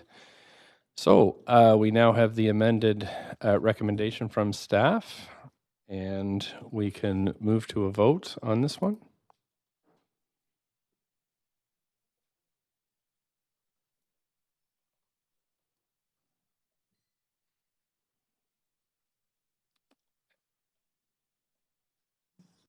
Councillor Dominato. Great, so that's the amendment passed. And now we'll move to the, wait. Now we'll move to the main motion. So a vote on the main motion as amended now.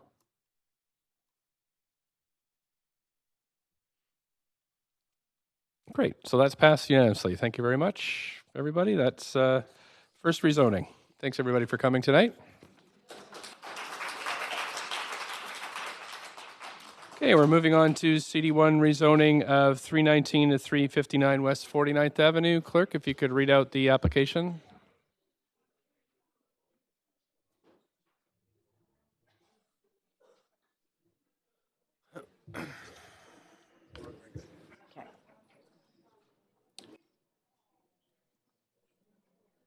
This is an. Can you hear me? Can you hear me? This is an application by Matthew Cheng Architects, Inc., to rezone 319 to 359 West 49th Avenue from RS1, One Family Dwelling District, to CD1, Comprehensive Development District, to permit the development of a 4.5-story building containing commercial uses at grade and 51 strata residential units. A building height of 18.1 meters or 59.4 feet and a floor space ratio of 2.30 are proposed. No correspondence has been received on this application since it was referred to public hearing and prior to the close of the speakers list and receipt of public comments. Thanks very much for this. We have Alicia Dargelet here from the Planning Center.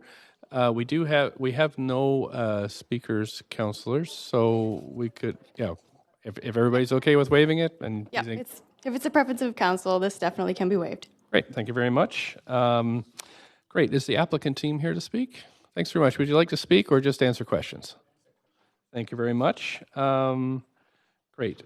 Any questions from council or staff to the applicant team? I've got Councillor Dejanova here.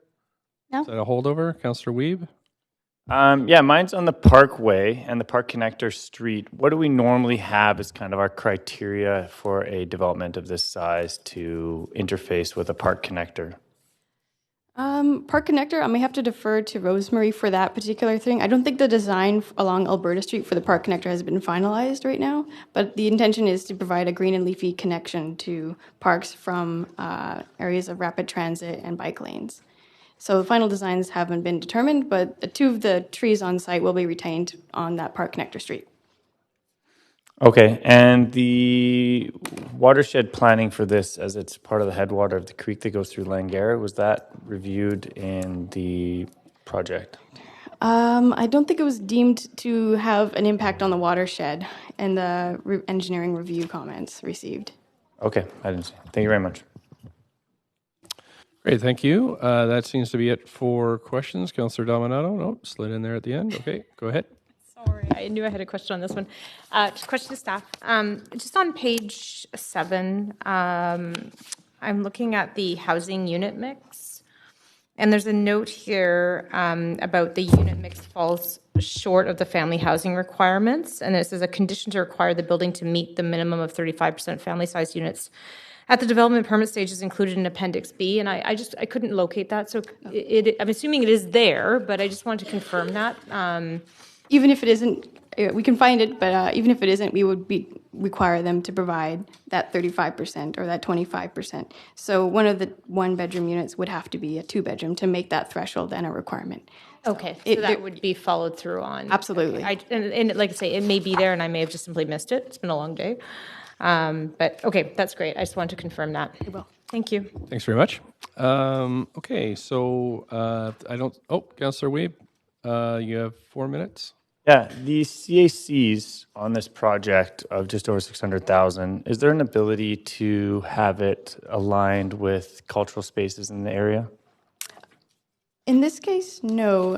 This will be just commercial retail space, and the CAC rate is based on a mixed-use flat rate for the Canby Corridor Plan. So we can't designate it to cultural space along the Canby Corridor Plan? Sorry, this is two separate questions. So the CAC is a target rate CAC that will be generated from the application, and then the allocation of that amount is a different conversation and subject to capital planning process. And certainly it is possible to look at priority within the area. That's our first priority, is always to spend locally. Okay, thank you. Thanks. Seems to be it for questions. So we'll now hear from the public. We don't have anybody signed up. So I'll call for speakers. Anybody like to speak to this project on West 49th Avenue? And I'll call a second time. One more time, CD1 rezoning on 319 to 359 West 49th Avenue. Okay, thanks very much then. So seeing there are no speakers now, the speakers list is closed. Since we haven't had any comments after 5 p.m. today, we should close the public comments and move on to hearing closing comments, if that's all right with everybody. Yep. Okay, so the applicant have any closing comments? Okay, thank you. Staff have any closing comments? Okay, thank you. Councillor Weeb, it looks like you have questions for staff. Yeah, mine's on the recommended minimum of 4 additional replacement trees on site and some of the other recommendations. Yes. Can you just quickly define why those recommendations were put forward? Okay, so a part of the West 49th complete street improvements require larger dedication and the creation of a bike lane, wider sidewalks, and there's actually a bus stop in front of the site that will be kept. Combined with the shallower lot depth, the frontage of the site is quite constrained. And so what we've done is remove the requirement for keeping the trees, as they will not be able to have room due to the complete street upgrades. But we will require them to replace them elsewhere on site. So for us today, do we want to approve as recommended by staff or as proposed? The staff recommendation has 4 replacement trees. So there were 25 on-site trees right now, and staff are recommending 25 on-site trees through the development permit. Okay, thank you. Great, thank you. And so that looks like it for questions. So we need to move. Somebody like to move this motion? Thanks. I saw Councillor Kirby-Young's hand there. Councillor Carr second. And any debate? If you have any debate, just stick yourself on the list. Don't see anybody on the list, so we're going to call the vote.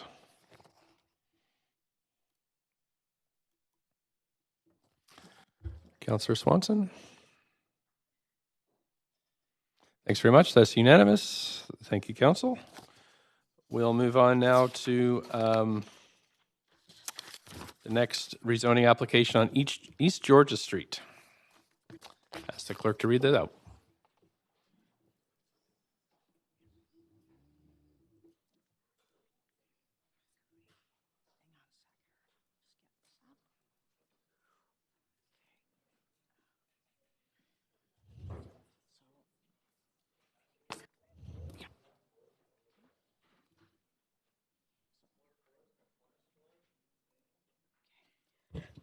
Okay. Okay. This is an application by Ekistics Architecture to rezone 1102 to 1138 East Georgia Street from I-2 Industrial District to CD1 Comprehensive Development District to permit the development of a 4-story mixed-use building consisting of commercial and light industrial uses at grade with a mezzanine level and 10 social housing units and 37 strata-titled residential units, a building height of 15.9 meters or 52.2 feet, and a floor space ratio of 2.57 are proposed. The following correspondence was received since referral to public hearing and prior to the close of the speakers list and receipt of public comments.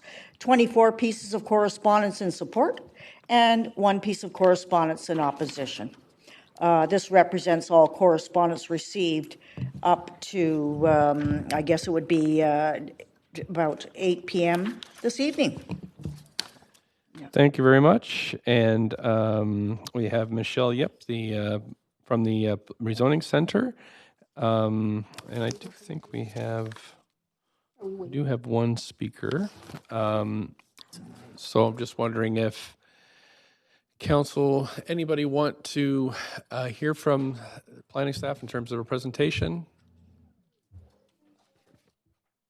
Yep, I'm just going to check. Everybody okay? Councillor Kirby-Young? Point of information, if we waive the presentation, we still have the opportunity to ask questions of staff? Absolutely, absolutely. Okay, great, thank you. Okay, great. So we'll waive the presentation. Thanks very much. And you want to hear the presentation? Okay, so we'll go forward with the presentation. Thank you.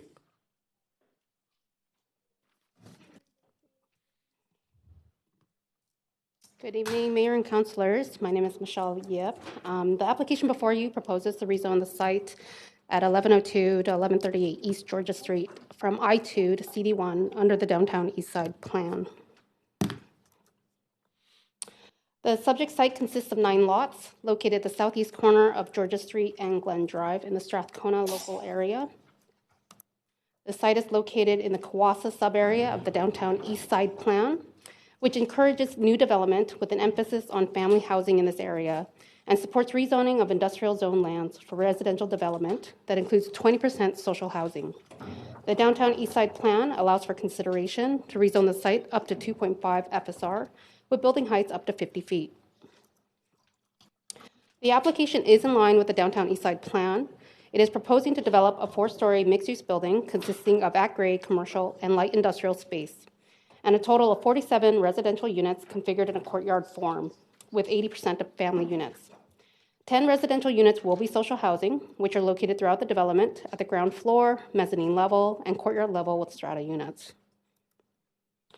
Anhart Community Housing Society intends to purchase the social housing at cost, and when completed, will operate the social housing and rent each unit to qualified tenants.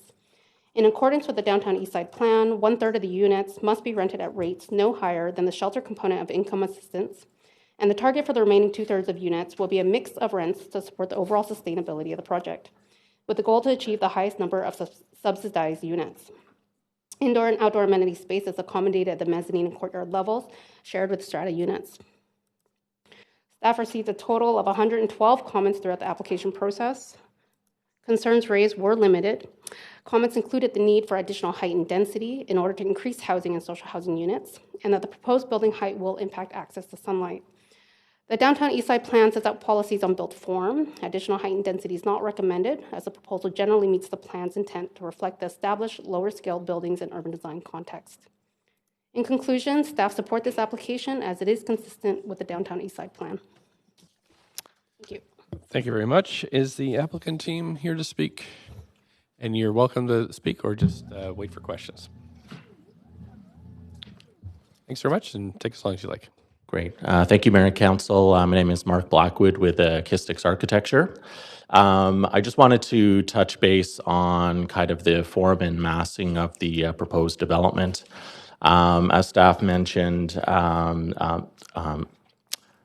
the building form has commercial and light industrial uses at grade with residential above. Although it shares a common podium, the buildings at the upper levels are broken up into smaller masses of 3 buildings.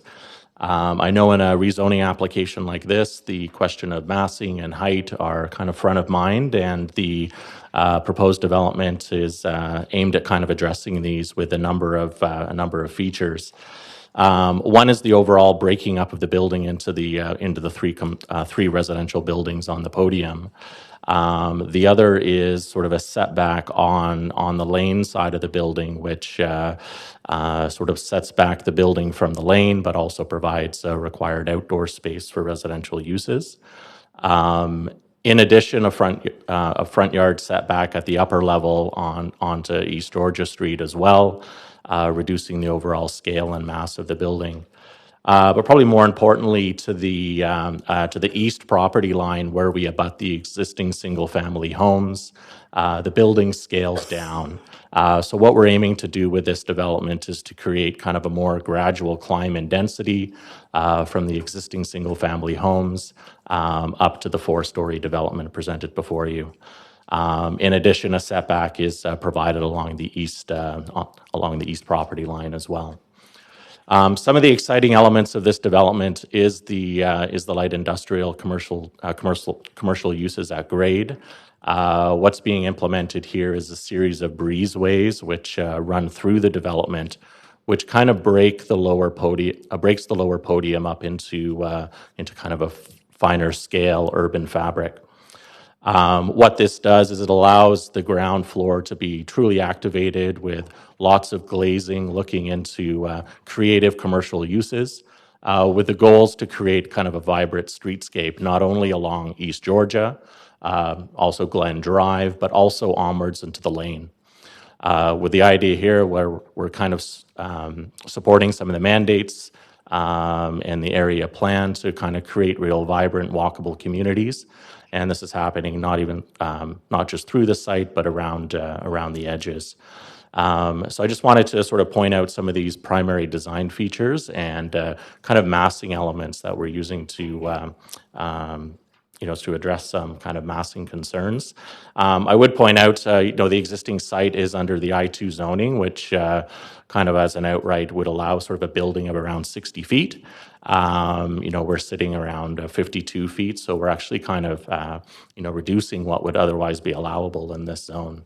Across the lane to the south, I believe there is an application in stream currently under the I-2 zoning, a 4-story mixed-use light industrial office building. So, this proposed development is sort of very much in keeping with the development that's happening in the area.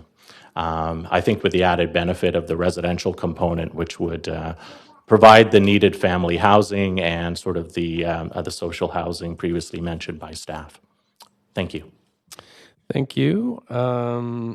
So we have an opportunity now for questions from council to staff and the applicant. I have a number of folks on the list, starting with Councillor DeGenova, up to 5 minutes, and we'll try to keep this to one round if we can.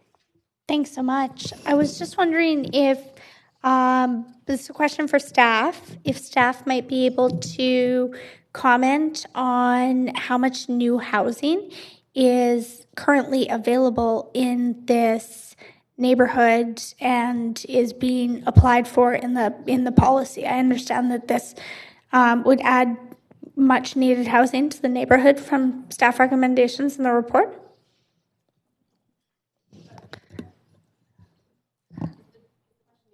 The downtown east side.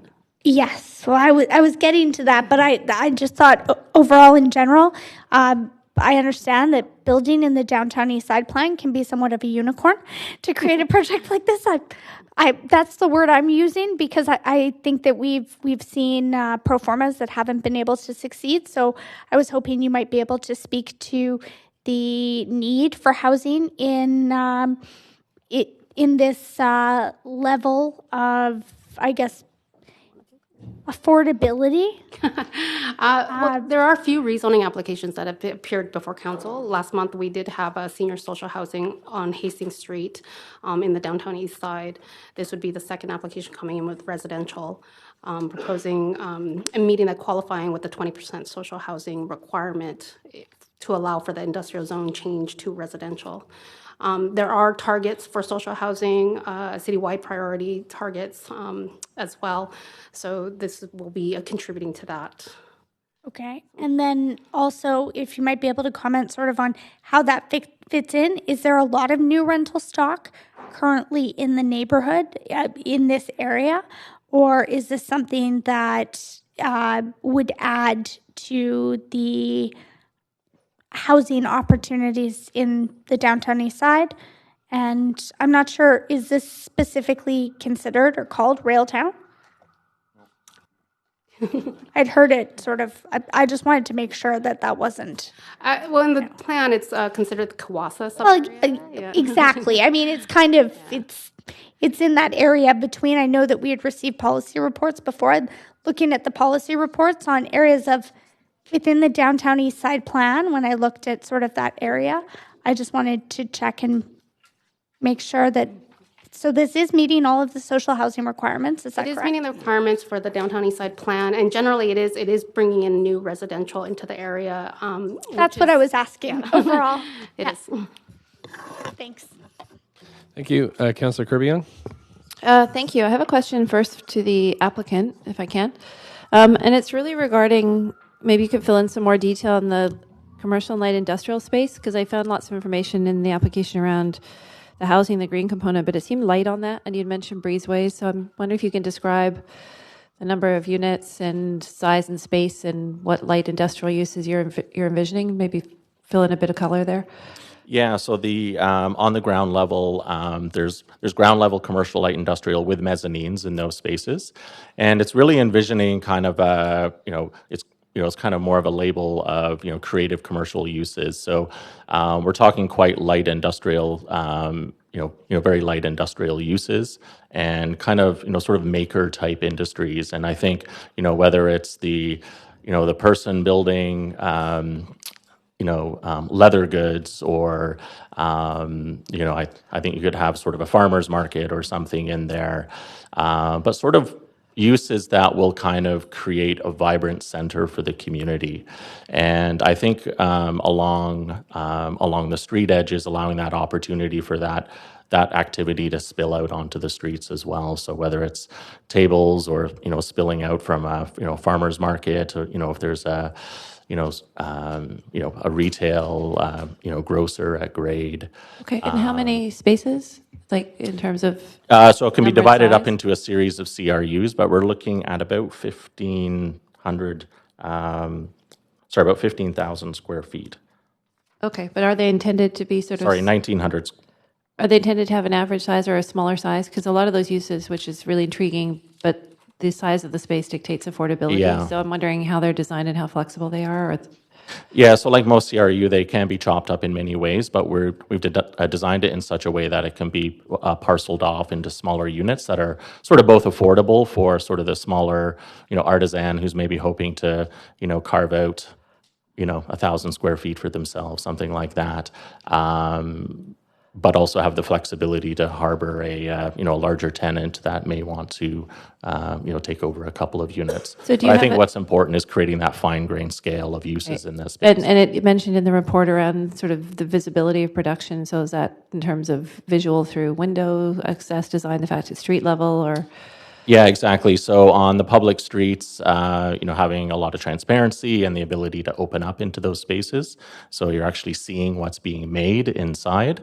But also for the breezeway spaces that are running and bisecting the site, Right. having glazing on the internal breezeways as well. So again, we're activating those internal And corridors. I do have a limited amount of time, so I'm just going to keep pressing on. Yep, you bet. How do you plan to attract those tenants versus ending up with?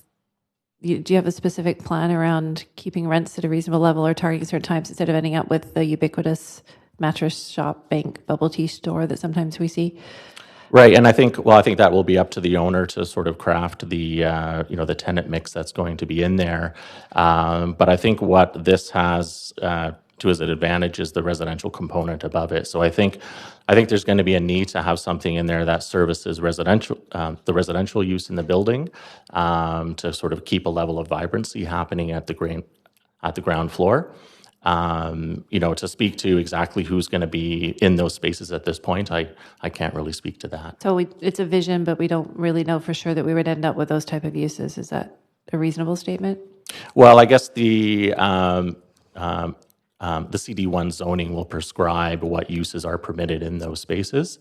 So that will become the framework to sort of make sure that you don't end up with, sort of a larger tenant or something that takes over the entire thing and I think that kind of I think it sterilizes the permits all. uses. I think the CD1 permits all those uses.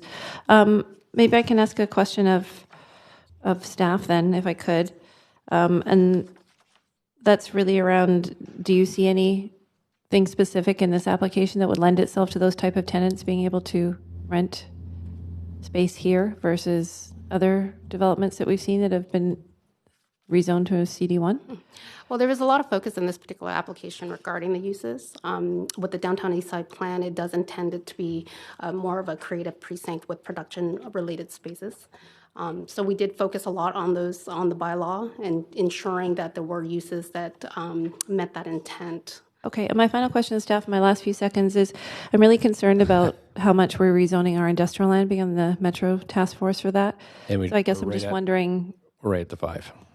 why we're always recommending that. It seems like a policy question too. So we'll leave that there. On to Councillor Swanson. Yeah, so who is the developer? The developer is Hudson Morris. They are working with Anhart Community Housing Society with this project. The developer is who? Excuse me? I didn't hear you. The developer, Hudson Morris. Hudson Mart? Hudson Morris. Oh, okay. And they're planning on selling 10 units to Anhart? Yes.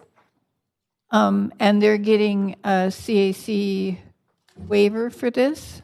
Well, when the performa was evaluated, as our real estate department evaluates performa, they've had seen that the change in the industrial to the residential, as well as the social housing component, created, there was basically no CAC offering, resulting from the change from the industrial to the residential zoning. So what I'm wondering is Anhart getting a good deal? And is that why there's CACs and you're saying, no, it's different, it's because of the change in the zoning?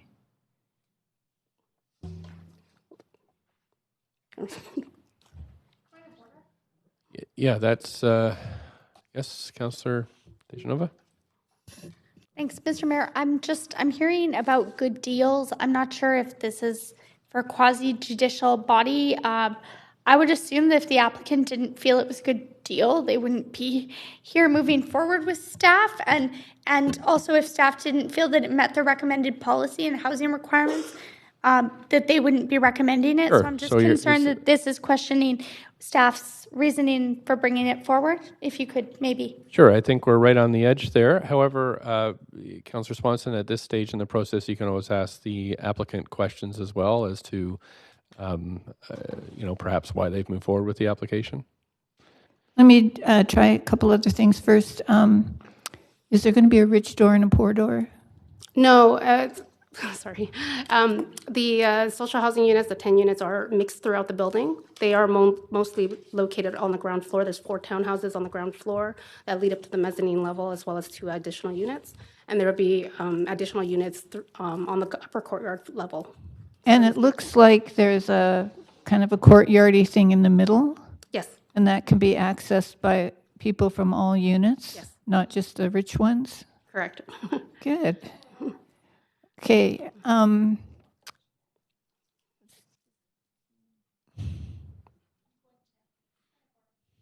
It's okay. We'll just We keep know what moving ahead. the shelter, how many of the 10 units will be at shelter rate? 4?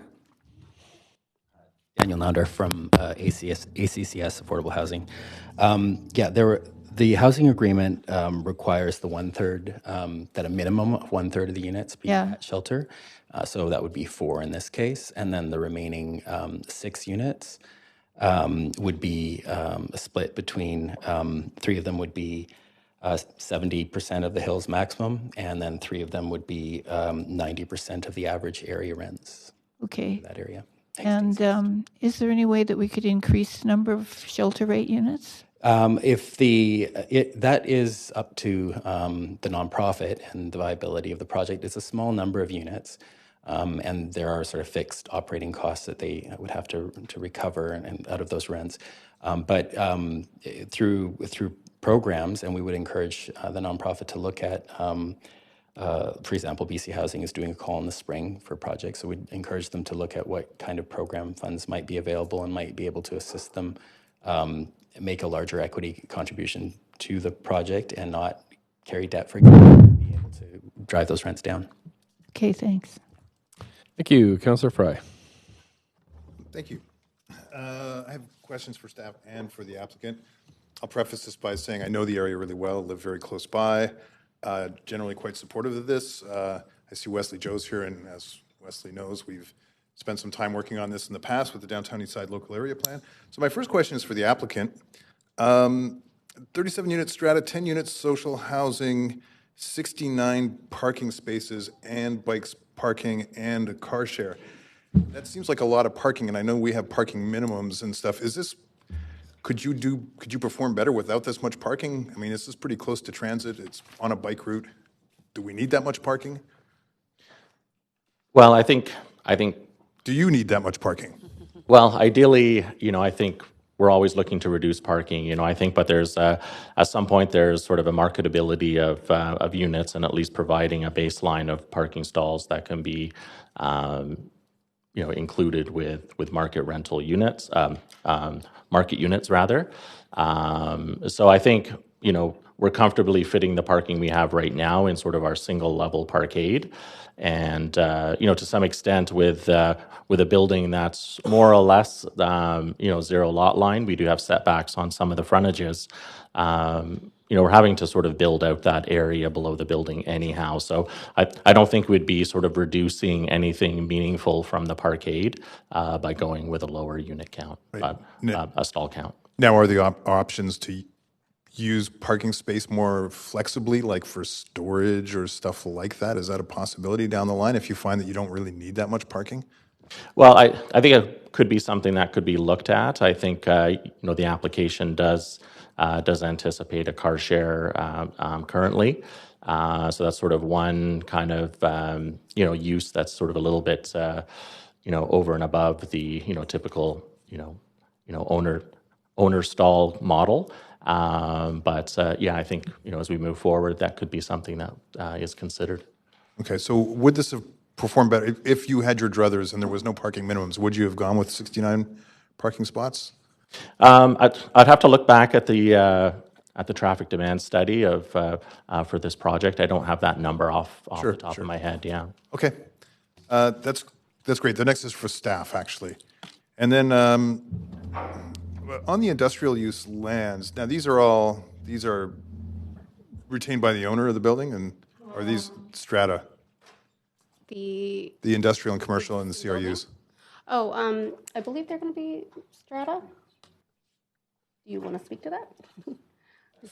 Yeah, I believe they're going to be strata units. The CRUs and industrial are strata? Okay. Then on the DCLs, $1.4 million in DCLs. One of the are there any thoughts, any abilities to target those more locally, or are they citywide? DCLs are citywide. They are allocated with certain percentages. So there hasn't been any conversation about local serving DCL, because it is an under amenitized part of the city, and I'm just wondering if there's been any conversation or consideration, or if that's not for this time. I don't know, Wesley, did anything come out of the plan? Yeah. You want to mention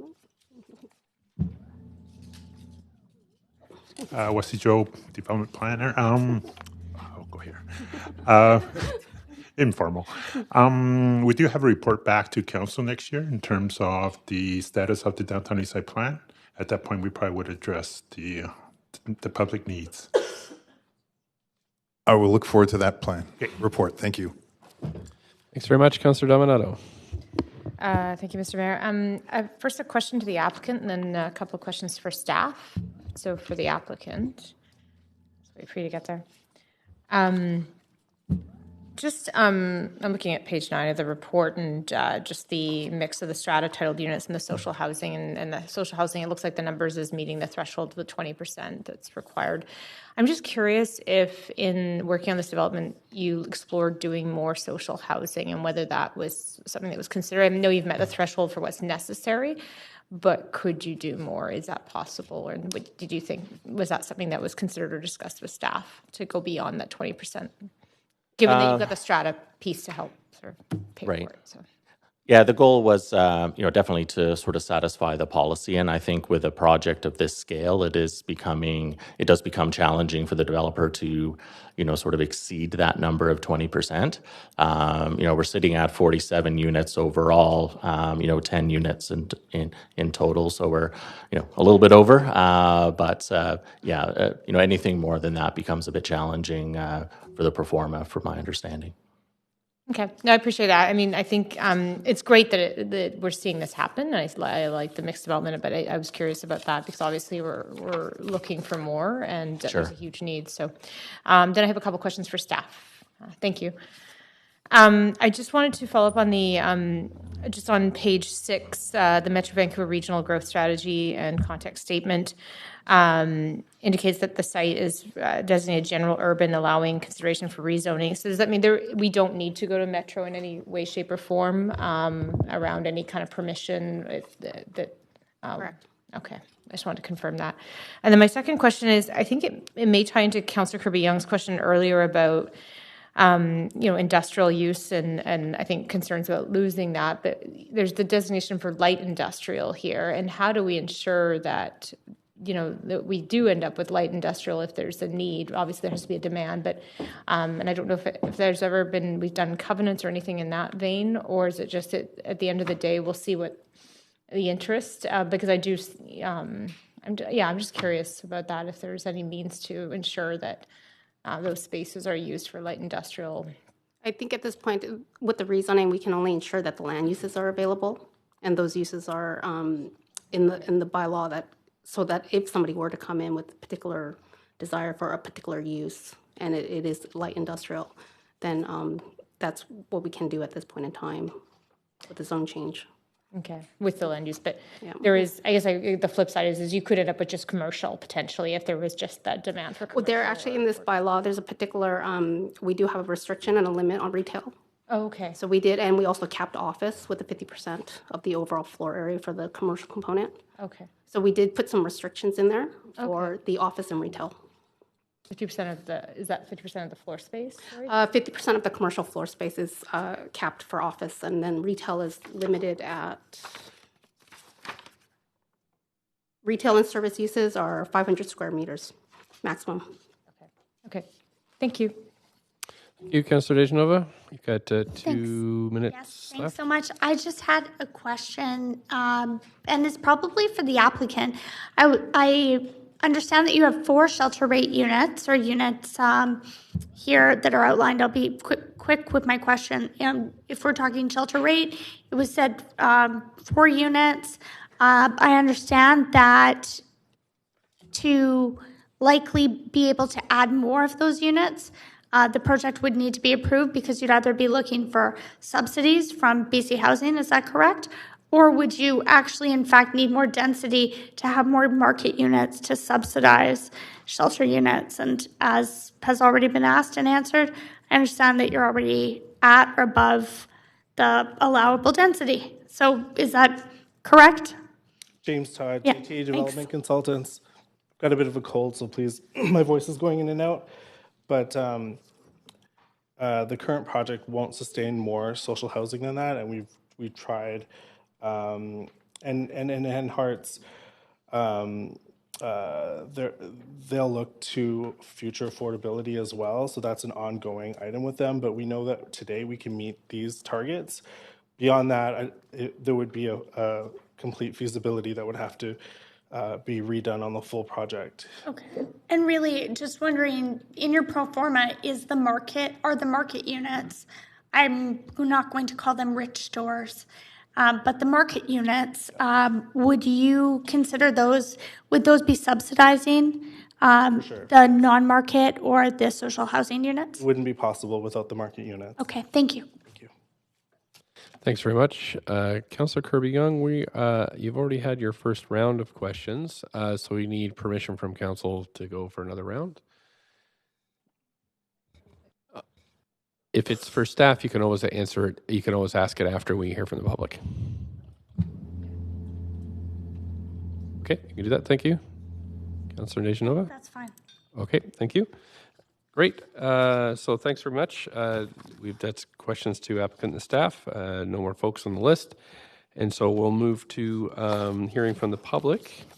We have one speaker, Theodora Lamb. Great.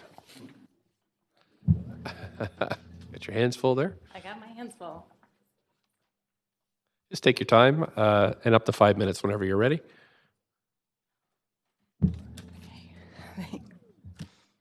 Hi, thank you. My name's Theodora Lamb. I'm the Executive Director of the Strathcona Business Improvement Association, and I'm here to speak in favor of the proposed rezoning for 1134 East Georgia.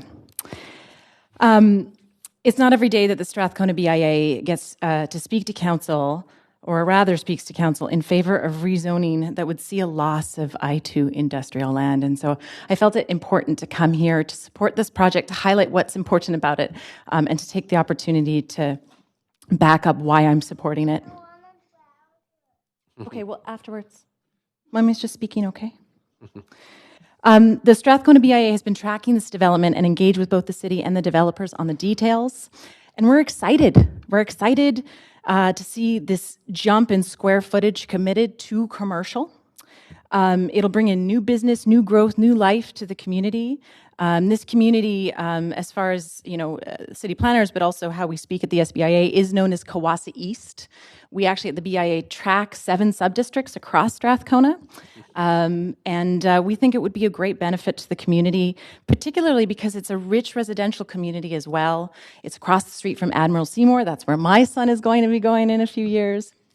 We've looked at all the plans, and we think that community safety through environmental design principles have been applied actually very well, so well that I think a lot of other projects could learn and benefit from how they've designed and constructed the vision, particularly the breezeways. As an executive director of a BIA, breezeways, wow, what could we do with that space? How could I approach the strata to activate that community space, bringing together residents and business members alike? And it's exciting to see the space designated for creative manufacturing. This part of Strathcona is on the precipice of being designated an arts district unto its own, and I think the two will lend to each other. Now, if I were your shoes, this is what I might be watching for as you support the project. One of the concepts that's been presented is laneway activation, so ensuring that the alleyway or the laneway can be accessed for retail space. That's quite unique for our city. We see that happening more and more in place-making principles in other parts of the world, and it would be really exciting to see that applied here to this project and to make sure that city staff have articulated that in the conditions really clearly. I would want to be watching how licensing department treats the creative manufacturing. So in Railtown, we have seen some challenges between the designation and then how it actually plays out in the licensing department. And I do want to give a shout out to the Downtown Eastside planning team. They work really hard to build bridges between the team and the licensing department and work with stakeholders like the BIA to ensure our businesses have opportunities to move into spaces like that, whether they're light industrial, maker, and creative. And finally, this change from I to industrial use. And I don't say this lightly because as, the executive director of the SBIA, I've stood here before, I've written letters, I've taken you on tours and tried to convey the critical importance of our industrial lands and that we not lose that stock because it is critical to our economy and to the city at large.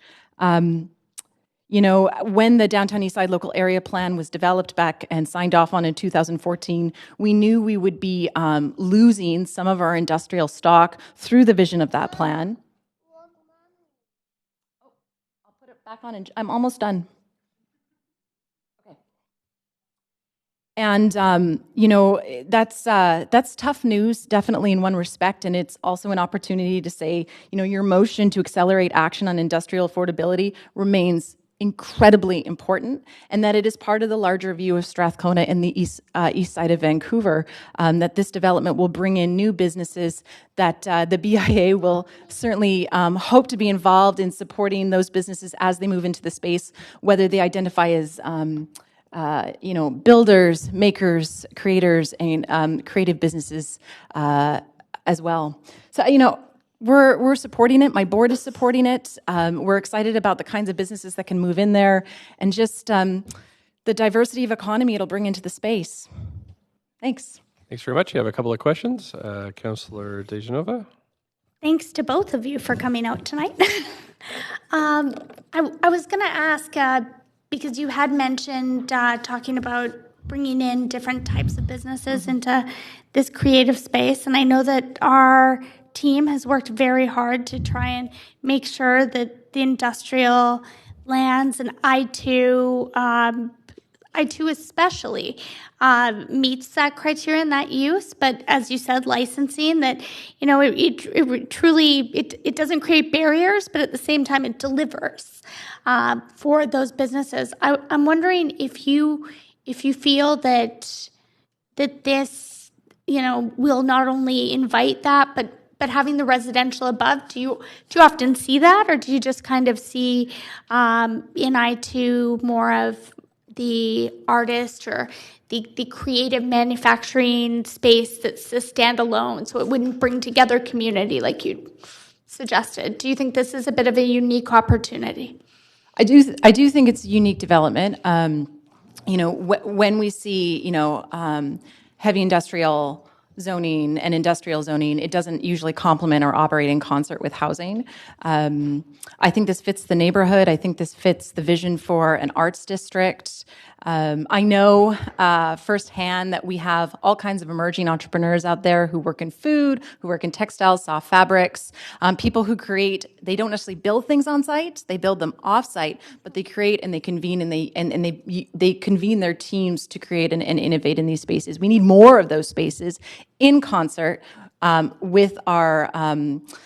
More significant, serious industrial lands north of Hastings. And I think the Downtown Eastside Local Area Plan has tried to address that as well. Thanks. Another question for you is regarding small business and nurturing that and trying to see that thrive and trying to support not only small but local businesses. And I know that you have spoken in the area about challenges, but also the willingness of these businesses to move forward. Do you think that in the right now we'll be talking about the property, or we'll be talking about property tax, we'll be talking about the budget again.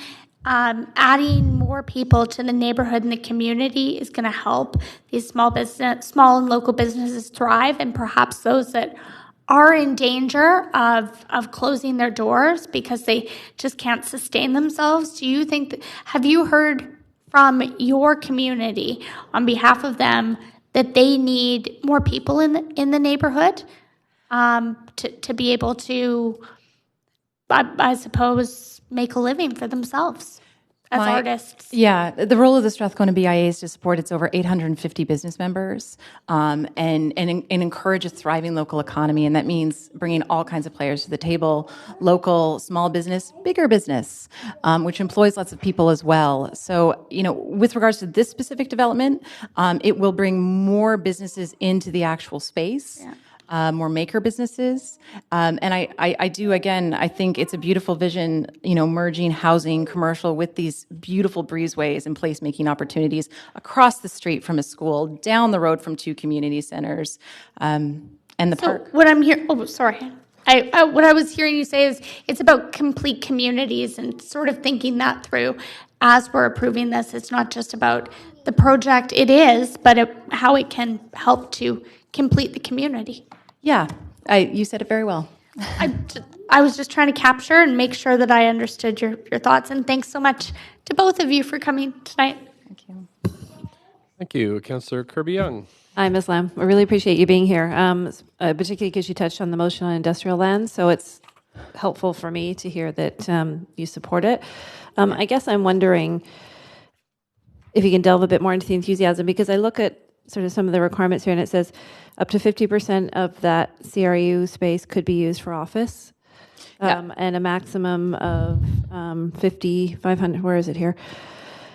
Total area for retail uses and service uses must not exceed 500 meters, which I think is about a third. And then, so my question is, and then looking at all of the uses that are permitted under the CD1, if this is rezoned, it's everything from cultural and recreational to manufacturing, a lot of what you would say would fit with production, but a plethora of retail uses, service uses, and otherwise. So the report seemed really light to me on detail in this, and I'm wondering if where your level of comfort is coming from that we'll be able to get those kinds of businesses into this. I think there's a conversation to be had about the tool and the lever that is that designation. Maybe not here tonight. But you're right. There's a broad definition to what kinds of businesses can come under creative manufacturing. I can say that I have confidence in the conversations that, early conversations the developers having, and the opportunities for strata within there that that we will hopefully be able to attract, businesses that do identify as creative maker spaces. Hopefully in all kinds of mediums, from food to design. But I don't disagree that the designation is broad, and it goes back to what I was saying around, the relationship between planning and licensing and ensuring that those businesses that maybe need more flexibility because they're innovative and because they're maker spaces can move in there. Okay, and a quick follow-up.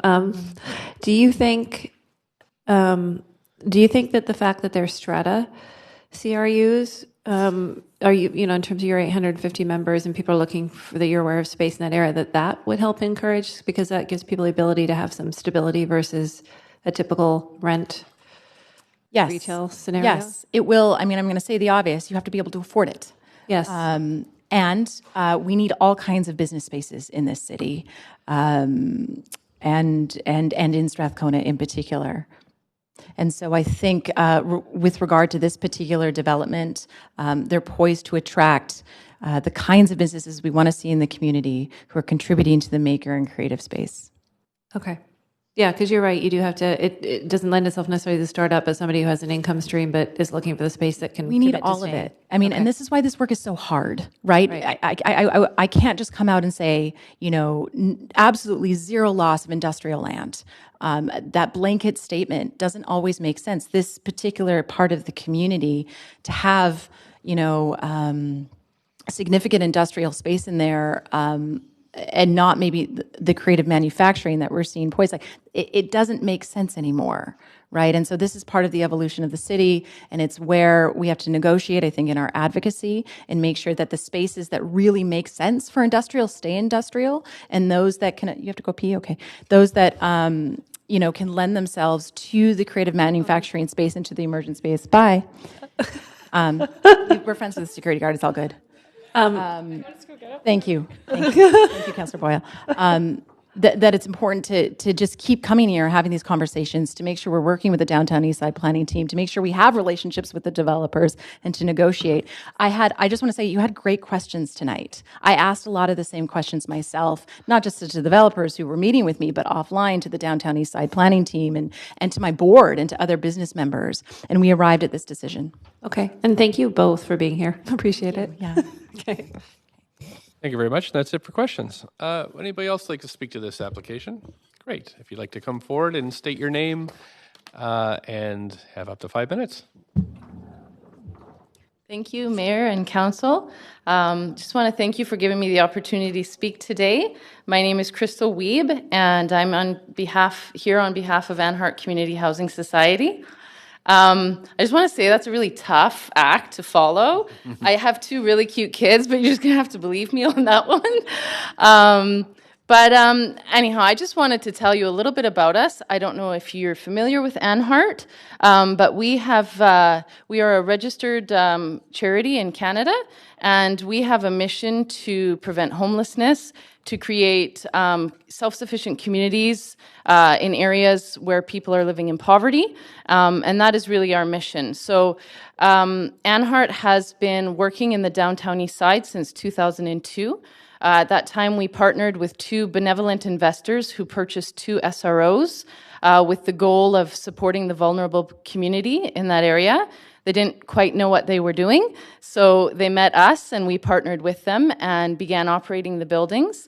Since that time, we've really grown and expanded. We're really pleased right now that we are in the process of developing 250 new units of affordable housing from Vancouver through to Merritt. And these 10 units, we're really excited about them because they really fit with our vision. So these units we would purchase and we would operate. And as has been said, the fee structure on those would be a third, which is, on this case, doesn't break up nicely. So 4 units at or below shelter, 3 units at the housing income limits set by the province, and then 3 units at affordable market rates. And so, we believe in this project. We believe that it's really important to continue supplying affordable housing in Vancouver. We know we work with some vulnerable populations, but even beyond that, we know that there's a lot of families really struggling to make ends meet who can't afford to stay in Vancouver, and we want people living and working in this area to have the opportunity to live in the area. And Strathcona is a beautiful community, and we really want to be able to contribute and work in this community as well. So we just really want to support this project, and that's all. Thanks very much. You have a question from Councillor DeGenova? Thank you. I do, and it's about the social housing, and I'm going to ask you the same question I'd asked before, and it's the 4 units. So right now, I understand it's even difficult to provide shelter rate units. It's $375 a month. So that's what people are getting in their income assistance. So to provide more of those units, because there were questions about that, that would require there to be more market units and within the density allowed, especially considering the sensitivities in I-2. Is that possible right now, or right now 4, which I'm not saying isn't amazing? Just wanted to give you an opportunity to speak, because I know that often it's the nonprofits that are trying to do the numbers and move things around. Yeah, the numbers, they're black and white. They are what they are. We would obviously, our goal is always to provide more affordability. So typically when we're doing a new project, we commit to the most that is possible with the zoning. But on top of that, we are constantly looking for ways to deepen affordability. And so whether it's by us providing subsidized, like grants for the people, whether it's through getting grants from, we're a private organization, so we don't typically go to BC Housing for funding, but we do use the CMHC rental financing, which is favorable interest rates over longer amortization, so it does make it a little easier for us. And then because we are a society, we are capable of fundraising for that. So, I'd feel comfortable committing to the 4, and if we're capable of having other units with deeper affordability, that's always our goal. Okay, and then the market units, which is what I'm going to call them, because that's what staff are calling them in the report. I am wondering, those are much needed to subsidize and make not only this pro forma work, but to make your rents work and your pro forma work in the long run. Is it vital to have those, or you wouldn't be able to cross-subsidize? Yeah, without those, it wouldn't be possible. Shelter rates are very low right now. Most of our money goes to supporting the capital. There's very little for operations. And so really our other projects have to subsidize even the operations of the building. But really we're working to allow the rents to pay and it to be self-sustaining. So yeah. Okay, and then the other question is, and it's an important one for me, all doors are the same. Like no one will know where the shelter rate units are compared to any other door in the building. Is that correct? Yeah, we strongly believe in community, and I believe that it doesn't matter how much rent you're paying. Everyone in the building has something that they can contribute. Everyone has strengths and weaknesses. And so in my mind, it doesn't really matter what you're paying. You're an active community member. And we like to be good neighbors, and we want our tenants to also be good neighbors. So what I mean by that is I wouldn't be able to, if this project's approved, seen to fruition, because council has to make a decision on that tonight, I wouldn't be able to say that's the shelter rate unit if I walked through the corridor in the hallway. No. Okay. Yeah. Thanks very much for answering my questions. Thank you. Thank you. Councillor Swanson. Thank you. So I'm going to ask this again. I've often been confused by these buildings, not necessarily this one, that say the developer is providing housing, and then I do a little bit of sleuthing, and oh my God, a nonprofit is actually paying $200,000 a unit or something. And I mean, the developer is building it, but the nonprofit is buying it. And it says here, the proposed development will provide 10 units of social housing to be purchased by you guys at cost. And then it says the applicant is fulfilling the inclusionary rezoning requirement to deliver 20% of the units of social housing. So they're not really delivering. You are, the way I read this, right? So are you guys getting a good deal? I think so. Yeah. Yeah. And so because the applicant is delivering this housing that you pay for, and that you therefore have to charge higher rents because you have a mortgage, the applicant is getting a CAC waived, right? Yeah, I mean, I think that there's a lot of money to be made in housing. So to have 20% of the building and this is just my opinion, to have 20% of the building sold at cost is a cost to the builder. And so that's just the way we see it. Because we are a private organization and because we are building our own housing right now, we understand it's really expensive to build new housing right now. And these will be brand new units, just really beautiful. And I think to be able to pay cost for them is a really good deal. So it's just that they're not making a profit on those 10 units, whereas they will on the other units. Yeah. And it's for that they're getting the CAC waived. Okay, thank you. Thanks, Councillor Dejanova. You have 1 minute left. Thanks. I was just wondering, your business model, do you prefer to purchase your units because it allows you to own them in perpetuity, even if you have to put Section 219 covenant on them? Yeah, right now we are only operating units that we own. Our sister organization, way back were Community Builders, and they're still our sister. We're sort of an offshoot, and they do properties with the city and with the province, but our model is to own our own building. And does that give you and your clients comfort that they have a place to stay, and if funding disappears, you still own these units? Yeah, for sure, because we don't depend on funding. We have a self-sufficient model, so we can operate these forever. Thank you. Yeah. Thanks very much. Councillor Kirby-Young. Hi. I have to limit my questions to the specific application, so I'm asking in that context. But you said beautiful units and so the cost per unit. So you viewed this as a competitive cost relative to the cost it cost you if you were to build your own? Is that? Yeah. Okay. Yeah. So it's less than if you had to build your own? In There's this particular different. case? Is that? It's different because the units that we're building are 100%. Like it's a different model. We're not going to have the same DCCs or DCLs. Sorry, I don't know all the terms. So there are additional costs on this project that we wouldn't have on others. And so because of that, it's a bit hard to compare. It's not like for like, but presumably you have a range of affordability or a standard, maybe established or benchmark for yourselves that you would pay. And does this match that? Is it lower than typically? Are you able to share that? I believe it matches. Yeah. Okay. Yeah. Okay. That's helpful. Thank you. Thank you. And that's it for questions. Thanks for coming in tonight. Anybody else like to speak to this application? Sure, come forward and just state your name.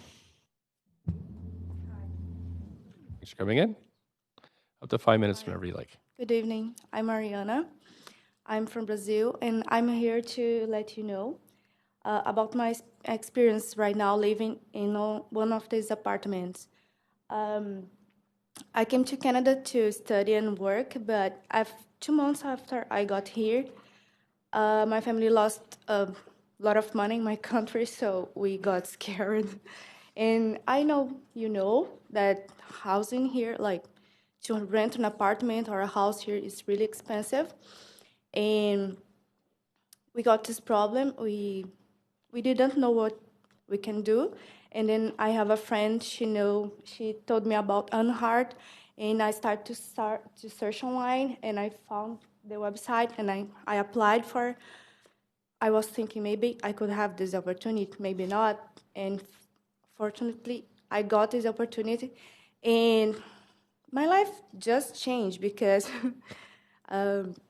it's hard when you move and we have some kind of problem, and you don't know what to do. You can do. So after I moved to this apartment, my family could breathe again, and I could concentrate in my school. And we are living there since April this year.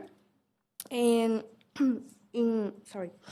in my building, Heart has 9 apartments, and my neighbors are just like me. They are studying, they are working, and I am here representing my family, but also my neighbors. We are really, really glad for this opportunity. Thank you, Heart, and I just want to let you know about this, how is important this job. Thank you. Thank you very much for coming in. I don't see any questions, so that's it for this evening. Thank you very much. Anybody else like to speak to this application? Sir, come forward. Just say your first and last name, and then you have up to 5 minutes. Thank you.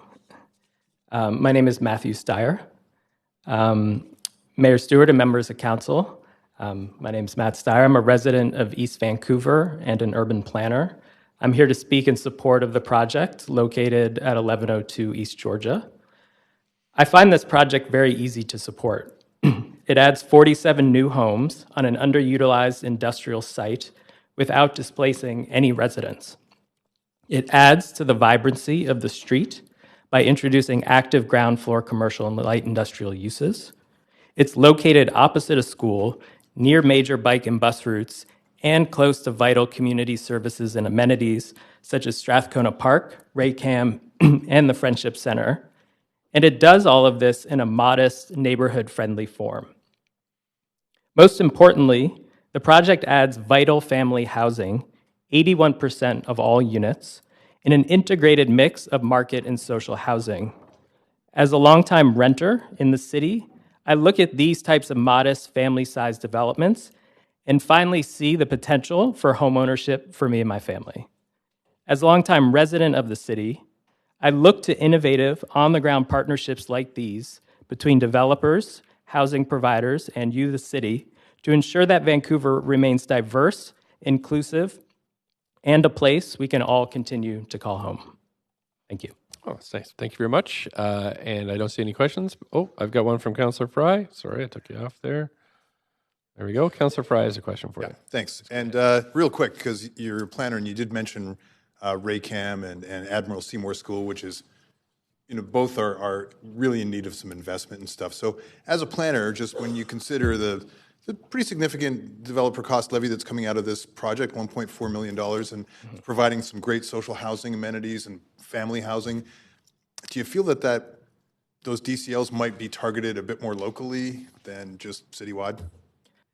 I can't speak to the city's policies specifically, but I think residents do value the local contributions. I think it makes projects more tangible, and they can see the benefit that development can bring to neighborhoods. But I also understand that the city has worked long and hard to develop its policies and has, I'm sure, very good reasons behind it. But I do hear people talking about that. Okay, perfect. Thank you. Thank you. Thanks very much. That's it for questions. Anybody else like to speak to this? Call twice, second call. Anybody else? Third time. Okay, thank you very much. So seeing there's no speakers, the list is now closed. And since we've had no public comments received after 5 p.m. today, we'd like to also close the receipt of public comments. Move on to hearing closing comments. Does the applicant have any closing comments? Oh, okay, thanks. Staff have any closing comments? No further comments. Okay, thanks. Council have any questions for staff? I have Councillor Dejanova. Sorry, it's been a long day. I was on to move the motion.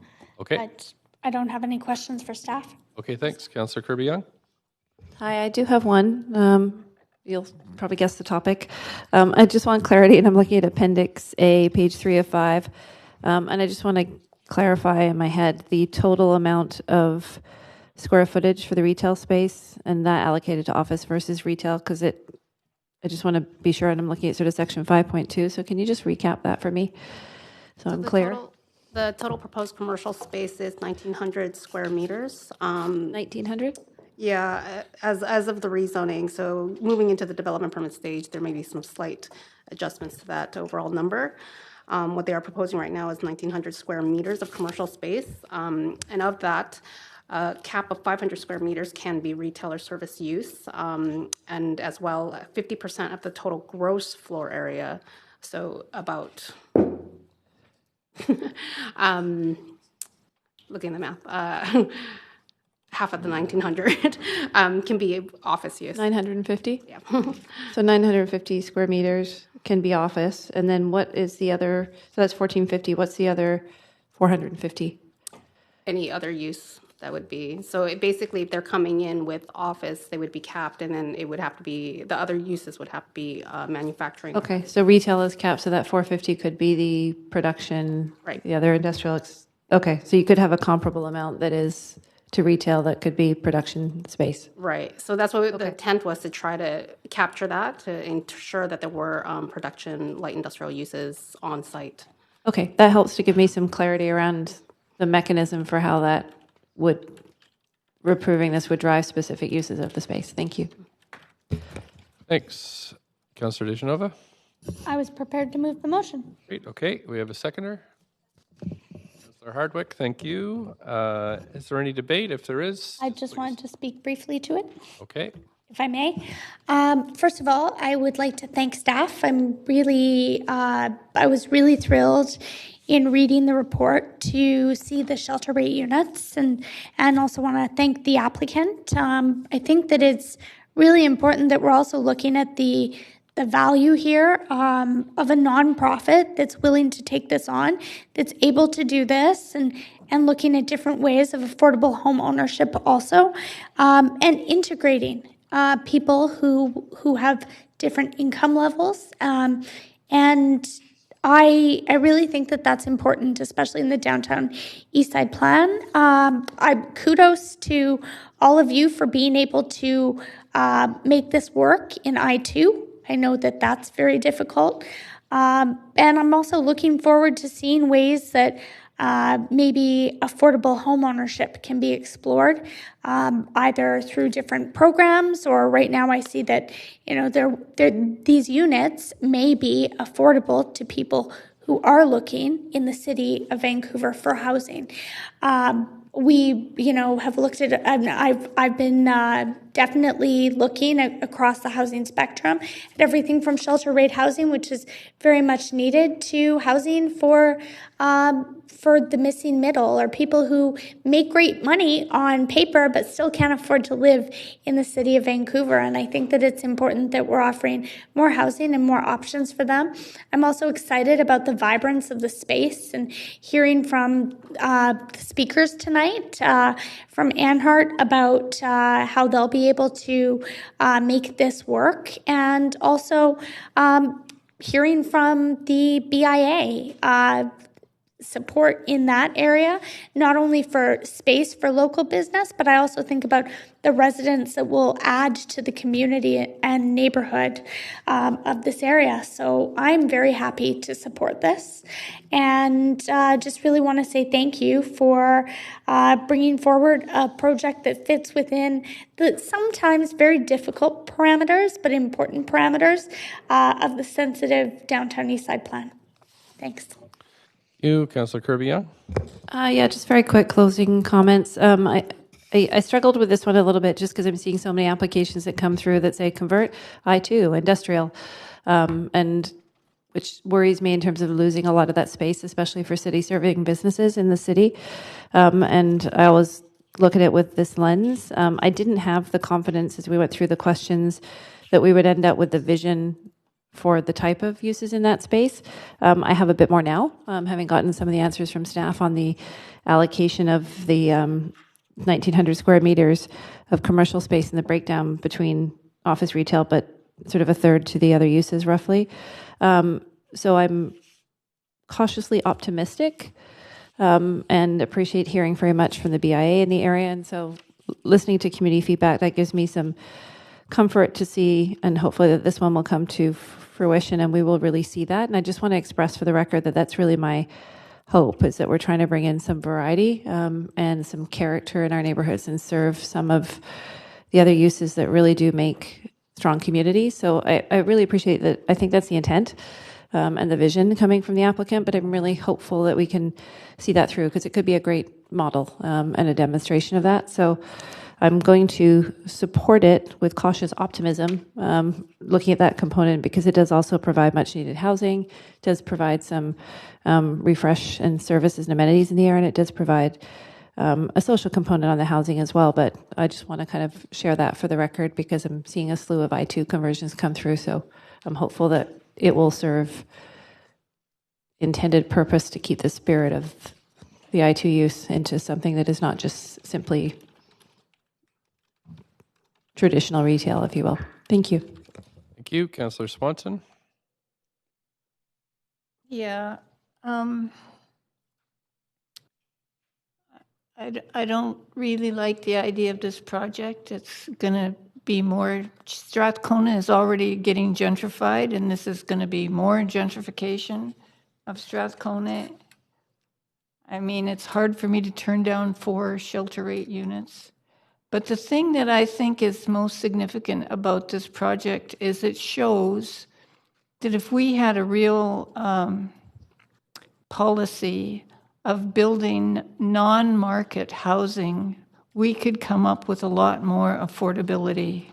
If Anhart is paying cost for this project and they can still get 4 units at shelter rate and 3 units at 70% of hills, that's pretty good, and have them subsidized by the other 3.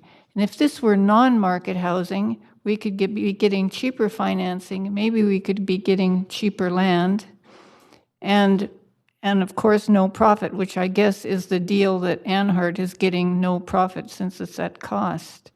So I think what it does is it shows that where we really need to go if we want housing that's affordable for the people that need it the most is more towards non-market and less towards market. Thank you. Councillor Fry. Yeah, thank you. I do live very close to this location, so I know it quite well. You know, when I was on the Downtown Eastside Local Area Plan, I was concerned about the let-go industrial areas, and I'm sad to see Propeller Design get squeezed out again. This is the second time they've been forced out. And the leather makers and all the businesses that are there. All that being said, it's a really well-designed opportunity. I think I like the fact that it's bringing family housing. I would love to see more investment of those DCLs in the immediate community because, of course, Raycam is falling apart. It needs investment, and it's the immediate community center. Admiral Seymour School has barely any students, and it needs a seismic upgrade. And there's a lot of stuff that's not being tended to in that particular part of Strathcona because it's separated by the tracks and it's not the main part of Strathcona. But that being said, I think it's a really great project and I will be supporting this. Great, thank you very much. That's it for speakers to this. So we'll move to the vote.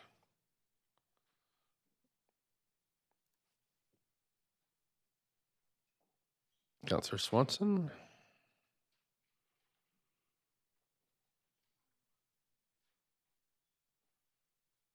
Great, and that's passed unanimously. Thank you very much, Council.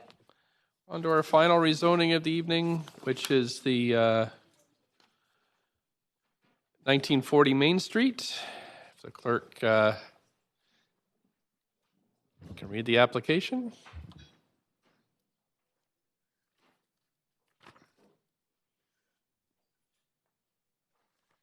This is an application by for Moses Architecture to rezone 1940 Main Street from IC2 Industrial District to CD1 Comprehensive Development District to permit the development of a 6-story mixed-use building containing at-grade and below-grade commercial retail space, 49 strata residential units, and a 37-space city-owned childcare facility. A building height of 22.7 meters or 74.5 feet and a floor space ratio of 3.75 are proposed. The following correspondence has been received since referral to public hearing and prior to the close of the speakers list and receipt of public comments. 22 pieces of correspondence in support and 1 piece of correspondence in opposition. And this represents all correspondence received up to 8 p.m. tonight. Council, just before we move into this, to just bring your attention to the clock. We're at 9:15. I'm hoping we can get through this application this evening. That said, of course, where I'm just advising prudence when we come to questions, but you still have the full right to ask whatever you like. I just wanted to bring your attention to the time. We do have a number of speakers to this, 3 speakers as well. Does anybody from council wish to see the presentation? Do I have a yes from anybody? Are you okay if we waive the presentation? Okay, that's good. So we can waive the presentation on this one. Thank you, Ms. Seaton, for stepping up, and maybe we'll have some questions for you. Is the applicant team here to speak for the application? Yes. Would you like to speak or just answer questions? Probably just have to come over to the microphone and... We'd be happy to take any questions as required. Great. Thank you very much. With that in mind, we'll start with a round of questions to staff and the applicant. So I have Councilor Dejanova on the list. This is just a point of privilege, Mr. Mayor, if council does decide to go beyond 10 p.m. Ironically, we're here to discuss childcare, but for childcare reasons, I will need to leave at 10, but could watch and would hope that as we have done before, we'd refer debate and decision. We have a very long day tomorrow and another public hearing on Thursday. So okay. Also, just wanted to note that as a point of privilege that I would be watching. Okay, great. Thanks. Councillor Boyle. Thanks. I have a question to staff about the possibility, the Sonder Hotel portion of this project. And I'm wondering if that's our first time with that sort of project, does that come back to us for a future decision? Like this decision is about FSR and zoning, and that would be a later... Yeah, so the hotel use is a use that we were asked to, by the applicant, to include in the CD1 bylaw. There is an interim hotel development policy that was approved by council last year that would support this consideration of this use. However, the application, if it's the recommendation by staff is to approve it for the proposal as presented with the 49 strata units. Should the developer choose to pursue a hotel use, that's something that would come in through a development permit kind of change of use later on, should this application be approved for a strata residential use. So it would come back as a development permit. Oh, sorry, not to council, but to the Director of Planning for consideration. Okay, and so the CACs or DCLs aren't a conversation then, those are just related to the rezoning now? Yeah, the CACs were based on the strata residential use, which is the highest and best use for this site. So it was based on the strata units. Okay, and along that lines, I'm still just trying to wrap my head around that we're approving one thing with a pretty clear sense, it sounds like, that it's actually going to become a different thing down the road. Can you help me understand why this Sonder-style tech-enabled model isn't short-term rental, why it gets classified as hotel instead, and what implications are around taxation and other touch points with the city? Yeah, so this for this particular application, we wanted to recognize that Lower Main Street is a very vibrant mixed-use urban corridor, and it is anticipated to transition over time to provide a range of different uses. So we've included the hotel use for consideration. Sorry, do you mind just repeating your question? Yeah, I'm curious why it isn't short-term rental, what the difference is with it being that it would be a hotel. Yeah. So we were also trying to kind of look at flexibility about providing strata residential units, but also potentially hotel units, which is something that's supported under the interim hotel policy. So the hotel use, Sonder would fall under a hotel use, which is a commercial use under the zoning and development bylaw, and would be required to get a hotel license. So it wouldn't be considered a short-term rental because it wouldn't be operating under a principal residence on a short-term basis, but it would be kind of a master lease agreement over a multi-year period under which it would be operating as a commercial use and paying commercial taxes and having a business license for hotel use, is my understanding. Okay, thanks. And I just have one other question, which is my memory is that there's a motel on the other side of Maine in that same area. Are there future plans for that spot? Do we anticipate that that will stay a motel and that this might have any impact there? I think that's difficult to say. Under the Mount Pleasant Community Plan, the site does have redevelopment potential. It is in the Lower Main sub-area, so it just depends on whether the site comes forward for redevelopment, and we would assess uses at that time.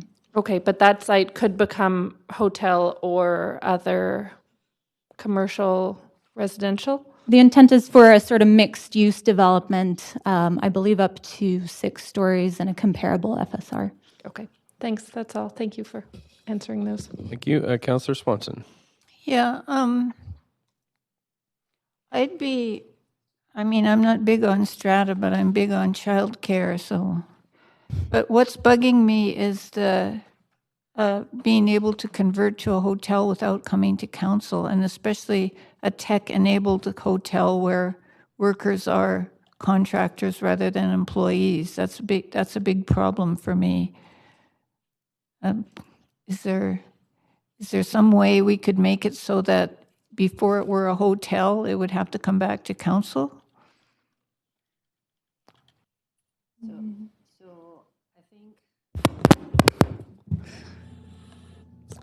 So I think it's probably important to point out again that at strata development, it's already the highest and best use, and it's already paid a pretty hefty CAC and delivered in-kind childcare. The hotel use, this type of hotel use, a conversion from a stratified unit to hotel, we would only consider them in a stratified building. We wouldn't consider them in any other circumstances or mixed use kind of development. So for us is that flexibility of land use without prejudice against rental building or any other type of development. So we don't really necessarily see why there has to be another text amendment or any other potential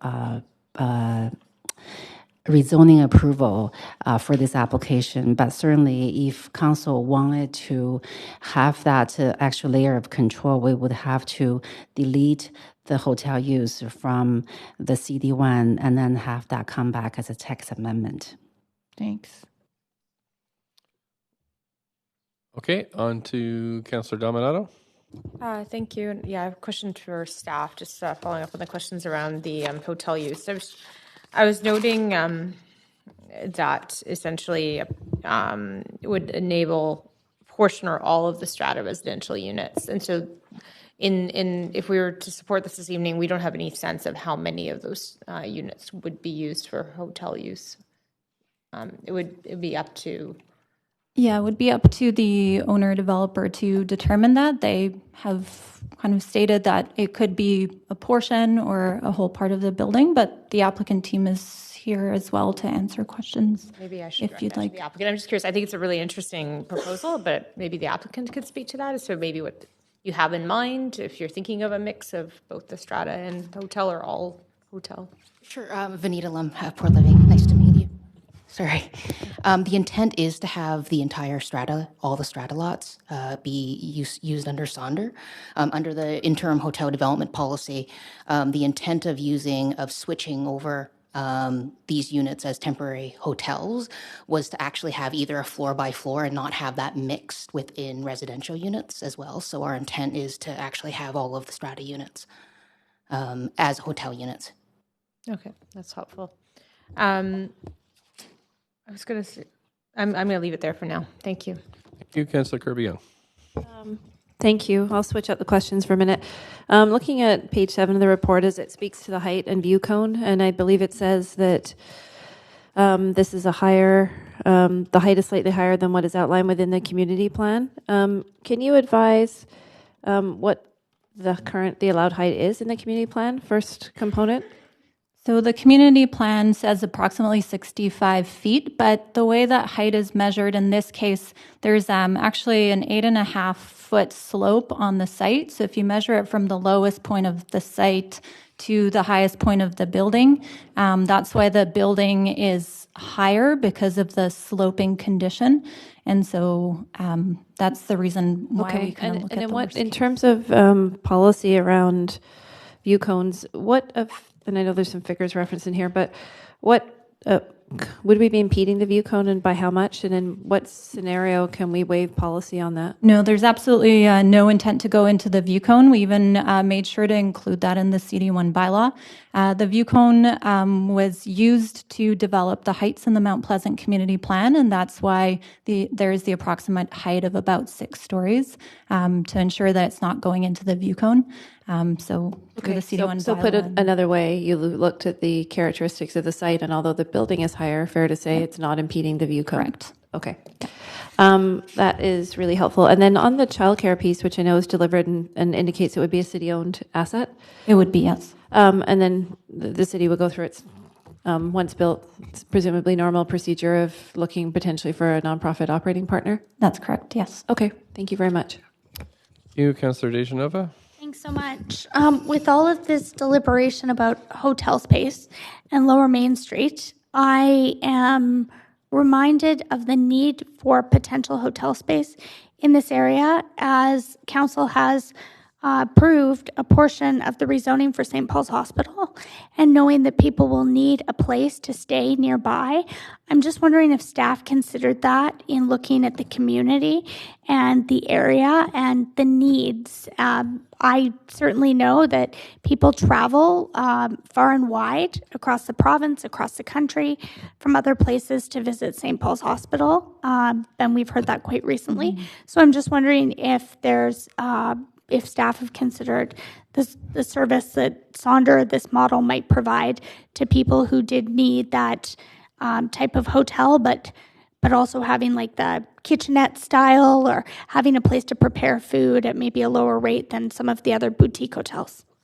Yeah, we definitely factor that into our considerations, and the site is at 4th and Main, so I mean it's within 5 or 6 blocks from the SkyTrain and St. Paul's, and close to the stadium, and still within general walking distance to downtown. So it meets a lot of kind of proximity. Just to be clear, I'm talking about the new St. Paul's, yes, the new planned location for St. Paul's Hospital. Yes, yeah.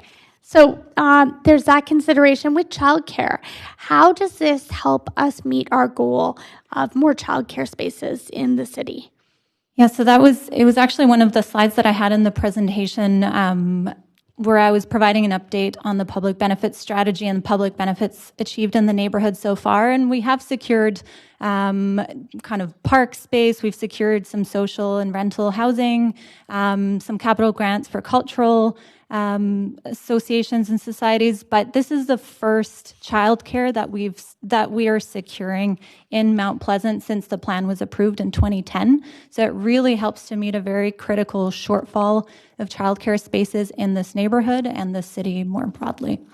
Okay, thanks. I'm also wondering, are there any subsidies already that are being considered for this childcare space? Any of the potential programs that the province has recently announced, would this project, if approved, be eligible for those? Is it a fair question to ask at this point? I'm Vanessa Kay in Social Policy and Projects. When the childcare operator is identified, they would be able to participate in the province's program for affordable childcare fee reduction. As well, families attending that center will be eligible to apply for affordable childcare benefits. The other provincial program is the prototype site where childcare is delivered at $10 a day.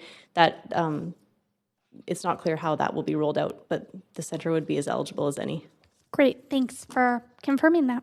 Thank you, councillors. We're at 9:30. Councillor Fry. Yeah, thanks, Mayor. Thanks. Really interesting proposal. And I really appreciate that you've applied the context around the St. Paul's Hospital, because that's, in fact, the reason I didn't vote for the St. Paul's rezoning, because I was concerned about the hotel need.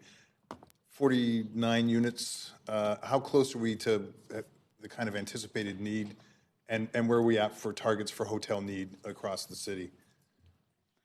I know that this is something that will be looked in more detail through our employment lens sort of review, but there definitely has been a need identified in terms of additional hotel demand, but in the next sort of 30 years. So it is something that is also supported through the interim hotel rezoning policy, which has been put into place to be able to consider inquiries or applications for hotel uses like this while some area planning work is being done, for example, the Broadway Plan or City Core 2050. So we know that there is a shortfall of hotel rooms, and that demand, unless we start approving more, our supply will kind of continue to shrink. But this would kind of help bring us closer towards meeting some of that need and providing more hotel rooms. Awesome. On the childcare, this council and health authorities around the world are starting to sound the alarm around air quality on arterials. And obviously Main Street is a super significant arterial, and there's a lot of diesel particulate matter.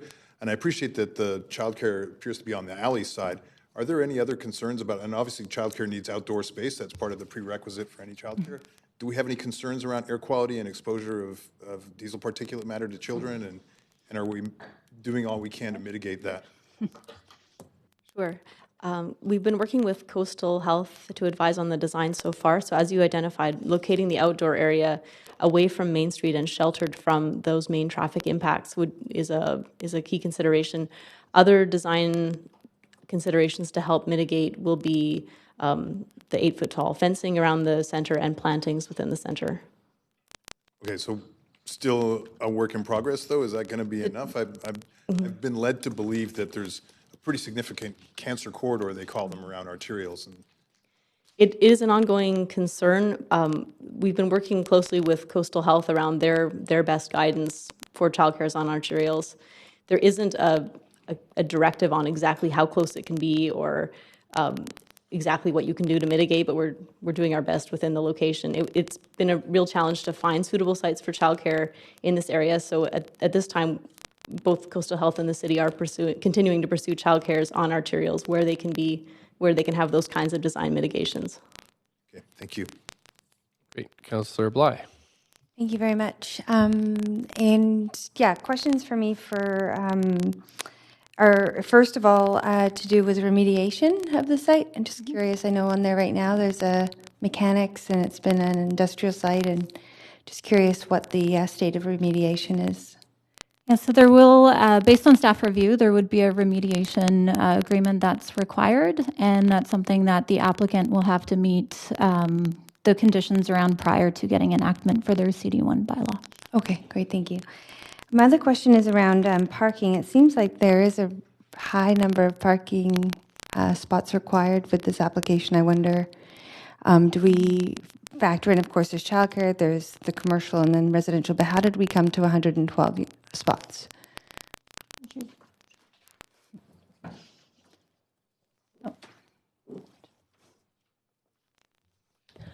Hi, Rosemary Draskevich with the Transportation Division.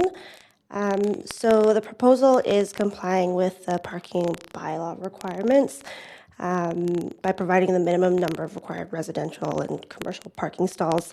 There is no maximum, so they can go and choose to provide the amount of parking that they would deem suitable for their marketability. I will note also that they are eligible for reductions based on their proximity to frequent transit and transportation demand management plan, should they choose to pursue this option, but they have not chosen to as part of the rezoning proposal. Okay, so the applicant had the decision. Yeah, you want to add something? No, just trying to figure out whether it was a choice of the applicant or direction from staff. It sounds like it's a choice of the applicant okay, that's fine. Just to move us along, so I know time's ticking. Then the final one is around the hotel. So just remind me, if there was an existing commercial building zoned, everything is as is, and a tech company like Sonder would like to come in and create hotel rooms, what is their process? Do they have to go through a rezoning or to do that, or based on the existing zoning, they'll be able to come in and do that? Michael Naylor from the Rezoning Center. We actually have another Sonder project downtown, which is a perfect example of the other way of doing it. It's on Seymour Street, and it's in a heritage building, which most recently was used as an office building. So it's converting from office to hotel. And that just requires a development permit because hotel use is permitted in the CBD. So I appreciate the transparency in this application. I'm just curious, we could have had it rezoned to, and without actually identifying Sonder or hotel use, it's just the discretion of staff to include it in the application, but it could have gone through and not actually come to public hearing? It was requested by the applicant to include hotel use. It was requested? Okay. I'm just trying to figure out why. It creates some alternatives. So once the building is constructed, then they have the option of doing a lease agreement with Sonder for a period of time. But they wouldn't need to get another And development they still permit. own the units. They would need a development permit, but they wouldn't need to change the zoning and come back to council. They would just get a development permit for it. Oh, okay. And after, So, say it was a 5-year lease, after the 5-year term, then the owner can decide to put the units on the market at that time. okay, but so for the project that you're talking about downtown, they're not going to come back to rezoning? It's zoning, the Because it's already hotel zoned use is permitted, so. Yeah, okay. Got it. Thank you for clarifying. Those are all my questions. Thank you. Thanks very much, Councillor Swanson. So there's, 3 minutes. for staff, there's nowhere in the recommendations where it says anything about a hotel. Is Yeah, that we've- right? We've written the hotel use as one of the permitted uses in the CD1 bylaw, just like we write in a lot of other permitted uses into the CD1 bylaw to provide some flexibility around what could be considered on that site in the future in terms of what could be appropriate and compatible uses in that kind of urban mixed-use environment. So that's Appendix A. It's Appendix A, yes. I think it's page 1 or 2. It lists all of the various permitted uses for that site. Okay, thanks. I was wondering if we could vary the agenda a little bit so that the speakers could speak now and wouldn't have to wait. Oh, well, as soon as the questions are finished, speakers are right up. Are you finished, Councillor Swanson? Yeah. Thank you. Councillor Dejanova, 2 minutes. I'm sorry, I was trying to be brief, but with all of the questions about why for hotel use, and Councillor Fry, I didn't know that was the reason that you supported or you didn't support, the St. Paul's rezoning as you stated, but I specifically asked if this would be a consideration of staff, not knowing that this necessarily included hotel use. But I think the direction from council at that public hearing, and because it is passed, was for more hotels in the area. Is that correct? I know this application had already moved forward, but council did give direction to staff for that, is my understanding. That's something that we would like to see. Is that correct? I know that over many years and policy statements, that's something that certainly has come up, and there have been recommendations in this area. Just a minute for the quote. I'm asking. So with regard to the new St. Paul's rezoning, council wouldn't be able to give an instruction like that on a site-specific rezoning consideration. However, I would like to point out that in 2018, council adopted the interim hotel policy, which is for hotel use throughout the city. Actually, it's not limited to any particular area. So. But I think in the policy statement before St. Paul's that we did previous term, there was some direction. That it'd be great if staff could confirm that for me later on. but this will create a needed hotel in the neighborhood to serve people possibly in that neighborhood. There's not very much hotel there right now, is that correct? That's correct. Thank you. You, Councillor Wiebe. Yeah, two questions to staff. First is, you said strata is best and highest use. So does that mean the per square foot is a higher value than a hotel square foot for CAC calculations? And what is that variable? Is it significantly more? Because obviously the rental per month you can get on hotel use is significantly higher than you would for a residential. It's quite significantly different because in the downtown, if you do, in the Metro core area, if you do a rezoning for a hotel use and get an upzoning, in downtown it's $15.80 a square foot on the commercial linkage target, and in this location outside of the downtown core, it's $10 and change, and that is nothing compared to what comes in with to build this childcare on the site. Okay. The millions. Okay, thank you for that. Second, the childcare on site, when we rezoned across the street from Mount Pixel, right, the value of that was going to childcare. So I'm wondering why we're doing in-kind here when the CAC for that whole Mount Pixel was focused on childcare.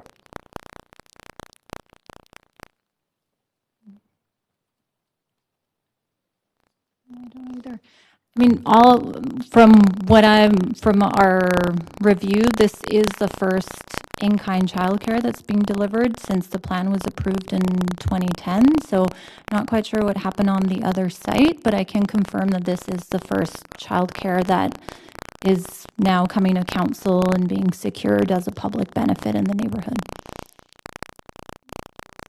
Confirm that staff have been seeking a site to land childcare, to deliver childcare in that immediate area, and have had trouble finding a suitable site. So that other site that you mentioned.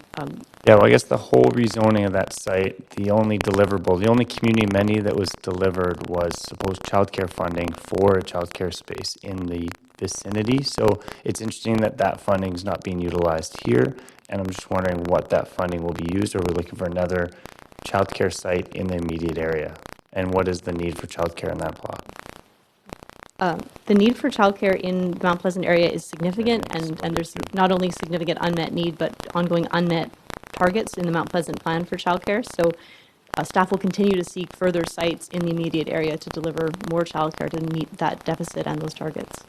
Okay, and was it staff's recommendation to go for a childcare unit on site, or was it the application? The applicant actually proposed this as a public benefit on site. Okay, thank you. Thanks. That's it for questions. We'll move to public now. We have Charles Gauthier as our first speaker. Thanks very much for waiting. And up to 5 minutes. Thank you. The proposed development for 1940 Main Street addresses three major supply shortages in the city of Vancouver: hotels, housing, and childcare facilities.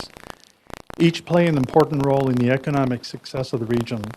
Vancouver lost 1,105 hotel rooms in the last decade, thereby impacting our ability to attract conferences and visitors. And I'd like to add, I just looked it up while I was waiting.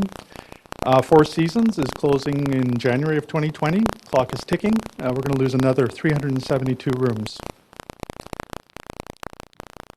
Research from Tourism Vancouver, visitor spending is a crucial part of the local economy and relies on a sufficient availability of hotel rooms. Research from Tourism Vancouver found that the city needs up to another 4,000 hotel rooms to accommodate overnight visitors. The current room shortage could risk $2 billion in visitor spending over 12 years for Metro Vancouver if no action is taken. The second need, new housing units are needed in and around the core area of the city to retain our workforce and keep people within a reasonable commuting distance of employment areas. And then finally, we've just heard recently about childcare. It's been identified as an immediate need throughout the city.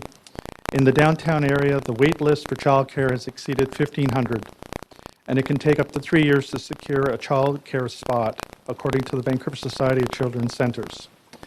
This mixed-use development will serve multiple functions and provide a variety of benefits to the city at large. And this was the letter that we submitted that I just read to you. I know you're very busy, just in case you haven't looked at it. Thank you very much for your time here today, and I think that's it. We have a question.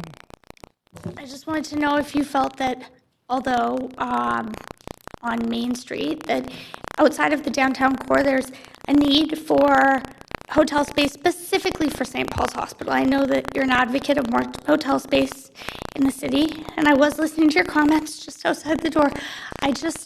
I'm wondering if it's just downtown you're looking for that hotel space, or you think the city needs more hotel space? I think we need a variety of hotel space at different price points and that are going to meet different needs. And, Sonder representatives are here to talk about theirs. I've stayed in a Sonder property in New York City a couple of years ago. And, we were basically able to do our cooking there and still enjoy meals out to support the local economy. So I think we need to be careful and have a good mix of different types of accommodations for people that are visiting here. And since you brought up the issue of people that are coming here because they have loved ones in the hospital, right now St. Paul's Hospital is surrounded by a number of excellent hotels that have been providing that function. I won't name names, but you know who they are around that particular site. And that's going to be an amenity that's going to be lost when St. Paul's Hospital moves, unless we do the heavy lifting now in terms of providing different types of accommodations, hotel accommodations around St. Paul's Hospital. Okay, thanks. And a follow-up to that is you had mentioned sort of the option of cooking, or as I'd said before, a kitchenette or a kitchen.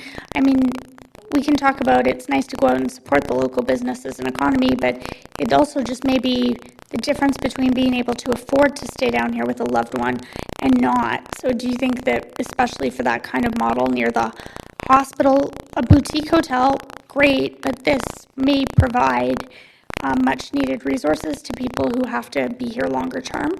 Absolutely. I mean, I think we've all been in those situations where we're in a city that, we're in primarily because of a healthcare issue, and you can't stay with friends and family because they may not be in that community, or too much of a burden, and you may want to have your own schedule and your own privacy. So I think having access to amenities like that is a plus. I mean, we just can't, and I think what we've become to rely, at least in the downtown area, is that there's not much choice at the lower end. Okay, and although St. Paul's Hospital may be a ways away from completion, do you think it's important that in the context of looking at the hotel space, and I am looking at this for that, considering especially some of the comments and asking why hotel space is needed and it's not a current use, do you think that we should wait until the hospital is built, or should we build it now? Should we wait until people need it, and then maybe there's an application, a rezoning, a DP, a BP, a demo, and then move forward with building this, and then we'll be years out from having appropriate hotel space, or should we do it now? I have to admit, I haven't been following the St. Paul's planning process in a lot of detail, so I'm actually going to do what I don't do often. I'll decline to answer that question. Okay, thank you. I think I have that right. You do. Okay, great. Of course. Councillor Kirby-Young also has hopefully quick questions for you. I do, and hopefully you'll answer mine, Mr. Gauthier. I just want to sort of follow up in terms of some of the third-party research study I understand Tourism Vancouver has commissioned around the fact that we do have a dire shortage of hotel rooms in the city. And so from your perspective, do you see an economic crisis looming, just like we have challenges with small business, that we simply don't have hotels and we're not going to be able to keep the economic output from our tourism industry unless we can deliver that? I think the parallel would be, how we had a lack of job space in the downtown area, and that pent-up demand and what it did to rents, in essence, for the tenants that were there.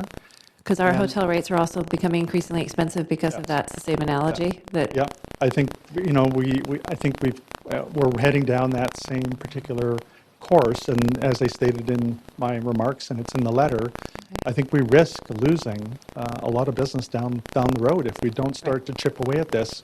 It's like eating an elephant. Okay, and the stats that you're aware of, sort of quick follow-up questions, I'm conscious of the hour, they typically show that the economic impact is in the spending. So it's not just the rates that people are spending for the accommodation, but they're eating out in the local restaurants, they're spending at the local stores, they're enjoying the town, and so there's an X factor in terms of that economic impact. Is that right?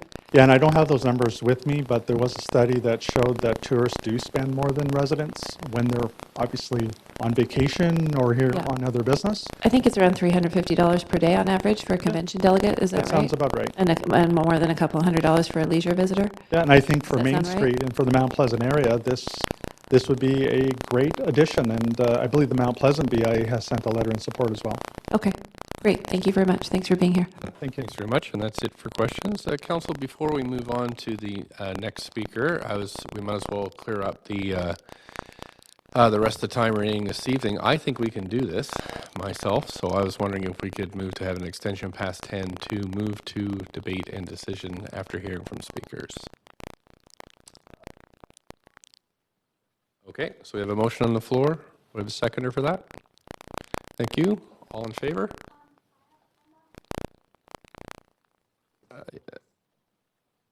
Councillor DeGenova? Mr. Mayor, I think that when we spoke to this and there was goodwill in the procedure bylaw and not to have unanimous support to go past 10, it was to hear from speakers, not for debate and decision. And I have a motion on the floor for that. I understand, but I have childcare issues, and I would hope that this would be something that we would consider, considering our meetings haven't exactly been family friendly. So I would hope that Council can't consider that? I get to speak to the motion, so I am. Okay, we're going to call the vote on this then. We have a motion to extend for debate and decision. All in favor? 1, 2, 3, 4. All in favor?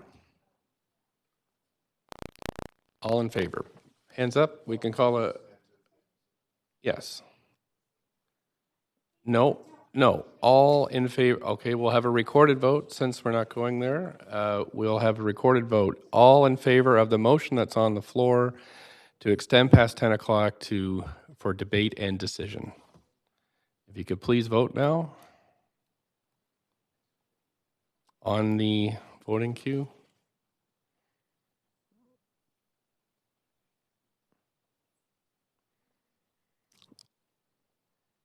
Okay, thank you very much. That has passed with Councillor Dominato, Weeb, Swanson, and DeGenova in opposition. Councillor Carr? 100% needed to extend for debate and decision, a 2/3 vote to extend to hear the rest of speakers in our new procedure bylaws. So we failed then to move to debate and decision. I still need a motion, or else we're done at 10 o'clock.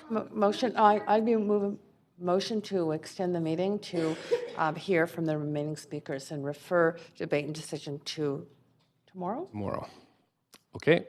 Seconder for that. Thank you. All in favor? Tomorrow. All in favor? Any opposed? That's passed. Thank you. Okay, thanks very much. We have the next speaker, Claire Lomas.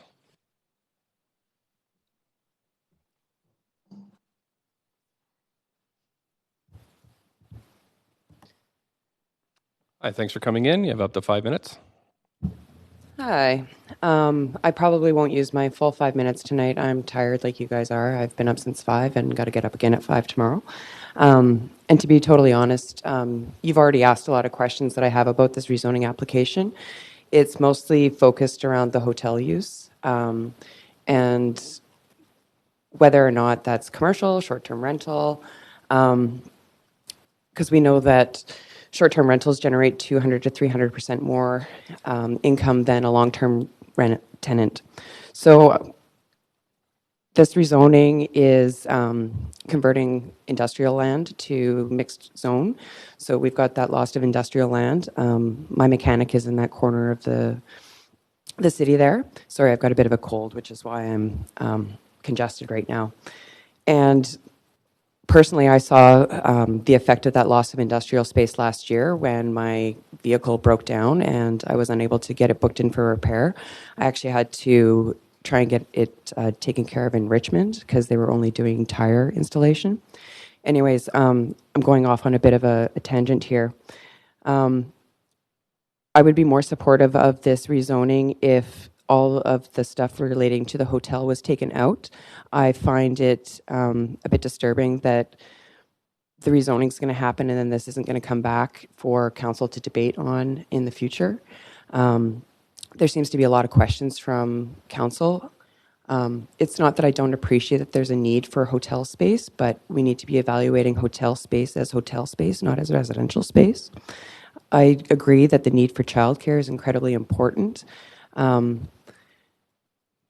just a side note amongst the conversations amongst the women my age right now, one of the things that comes up quite often is that a lot of my friends would like to be able to look after their own kids, and the biggest barrier to that is affordable housing. So I just wanted to make mention of that. What else do I have here? Not much. It's just mostly my objection to the hotel use. And it's a tech hotel as well, too, which means that we're not actually going to be having any on-site staff. I know that we like to think of everything in a best-case scenario sort of situation. I admit the use of the kitchen is really nice. When I was younger, that used to be taken care of in a category known as motels. I don't know what's happened to the motel these days, or the bed and breakfast. So I don't know why those aren't options that can't be brought back. If you need a kitchen, instead of taking away potential long-term rental stock or housing stock. The CACs are great. DLC is great. That's what they're there for. So at least we're not receiving waivers on those aspects. Oh, right. I made a note about Appendix B. And there was a quick note about crime prevention through environmental design. This proposal is for a residential building, and so I'm not sure if there's been any consideration into how that design would be changed if it was going to be used for a commercial use. I have had some scary incidences in well-known hotels where I was thankful that there was a front desk and security.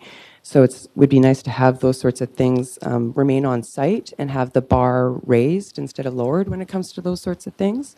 So we can make like the airline attendant analogy, where it's really great for your airline attendant to be bringing you snacks and drinks and things like that, but really their main job is to get you off the plane safety in 30 seconds or less in the case of an emergency.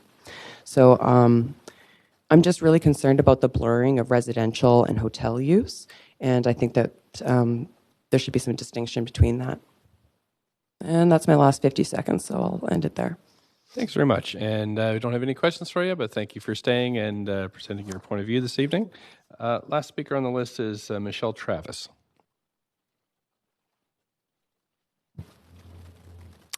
Thanks very much for coming in tonight. You have up to 5 minutes. Good evening, Mayor and Council. My name is Michelle Travis, and I'm with Unite Here Local 40, the union representing hospitality workers in Vancouver and throughout the province. Unite Here advocates for good, sustainable hospitality jobs that support workers in our community and for policies that make our city more livable for working people. I'm here today to raise concerns about the developer's rezoning application for 1940 Main Street, primarily because of the developer's proposed partnership with Sonder. We understand the developer will have to go through the development permit process if they decide to move forward with this partnership. However, that process also means it's unlikely to come before council again. And city staff seem open to this type of use for the project, and it seems to also be coming in advance of the report back on new forms of hospitality and housing tenure. So I want to take the opportunity to highlight some of our concerns. Our first concern is that allowing the developer to partner with Sonder seems to undercut the city's short-term rental regulations. The developer submitted a proposal for a 49-unit strata titled residential building in February, and the consultation process has been premised largely on that use. The developer is now considering a change of course and may enter into a partnership with Sonder to lock up the proposed residential units in a 5-year lease agreement. The problem is that Sonder is not really a hotel company, it's a short-term rental company. And it enters into a bulk lease of empty residential units and rents them out nightly on Airbnb and other short-term rental platforms. Sonder will basically act as a commercial short-term rental operator. And the city has rightly pursued action against commercial operators, most recently one that is operated 35 short-term rental listings at 2 properties. Yet the city seems to be opening the door to developers who may want to partner with a short-term rental operator to take over a whole residential building. This allowance would seem to contradict the short-term rental rules, and permitting Sonder to act as a commercial short-term rental operator may also weaken the city's ability to enforce its regulations. Our second concern is that the city's use of the interim hotel policy as a rationale. Here, too, the proposed partnership with Sonder seems to undermine that policy. The interim hotel policy was adopted last year to not only offset the loss of hotel rooms and jobs to residential conversion, but also to reduce short-term rental use of residential homes by tourists. Yet the future use proposed at 1940 Main enshrines the use of short-term rentals and residential units for 5 years. This also appears to undermine the stated intent of the interim hotel policy to boost supply as well as to support tourism and associated jobs. As a short-term rental operator, this Sonder minimizes and eliminates steady hospitality work, and it won't adequately address the supply issue as these rooms can disappear at the end of the 5-year lease. At best, this is a temporary fix that reduces new housing stock. Moreover, the interim hotel policy does not reckon with how a single-owner strata building can be permitted for short-term rental use without running afoul of the city's regulations. Thirdly, if the developer is considering changing use, the city should be urging the developer to offer long-term rentals instead of short-term rentals. The proposed development in 1940 Main includes plans for 39% of the proposed units to be 2- and 3-bedroom units, exceeding the city's 35% requirement. Those units are hard to come by. Again, we're concerned that the city is open to locking these units up for a 5-year period, particularly when they're in the middle of a housing crisis. The city is also currently behind its targets when it comes to approving purpose-built rentals and workforce housing. We certainly don't need more housing taken off the market. Rather than facilitating a partnership with a short-term rental operator, how can the city encourage this developer to move toward long-term rentals that better meets the needs of our community and meets the city's goals for housing and without weakening our short-term rental rules?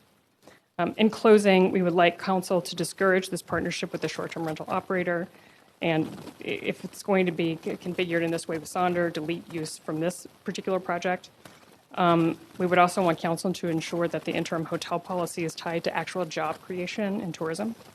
And instead of creating a ghost hotel, that the city would work with developers considering alternative uses for strata units to move toward offering long-term rentals to local residents, particularly in a neighborhood like this, which is ideal for families and young people. We've long supported the city's efforts to regulate short-term rentals and would like to see that enforcement strengthened. We don't want to see these rules weakened by Airbnb-type operators who partner with developers. Thank you. Thank you. And you have a couple of questions, Councillor Swanson. Thanks for coming. Thanks. So you guys organize hotel workers, right? Mm-hmm. What do you see as a difference between the jobs in a regular hotel, like the Hotel Georgia, say, and a place like a Sonder hotel? Well, Sonder is really, their business model is really premised on having no workers. So what they will do is use a concierge app. I'm not sure how they cobble the services together. So if you want somebody to clean your room, they'll contract with somebody to come in and clean the room. My understanding is they may send somebody out to one location, send somebody out to another if they operate multiple units in a city. I'm not sure how they're going to try to configure that here. So the jobs are a lot more precarious, you're saying? I think they would be based on precarious jobs. Okay, thank you. Thanks, Councillor Kirby-Young.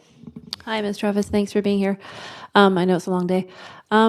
Quick question. You referenced several times how could the city encourage them towards long-term rental versus, I think, as you characterized it, short-term.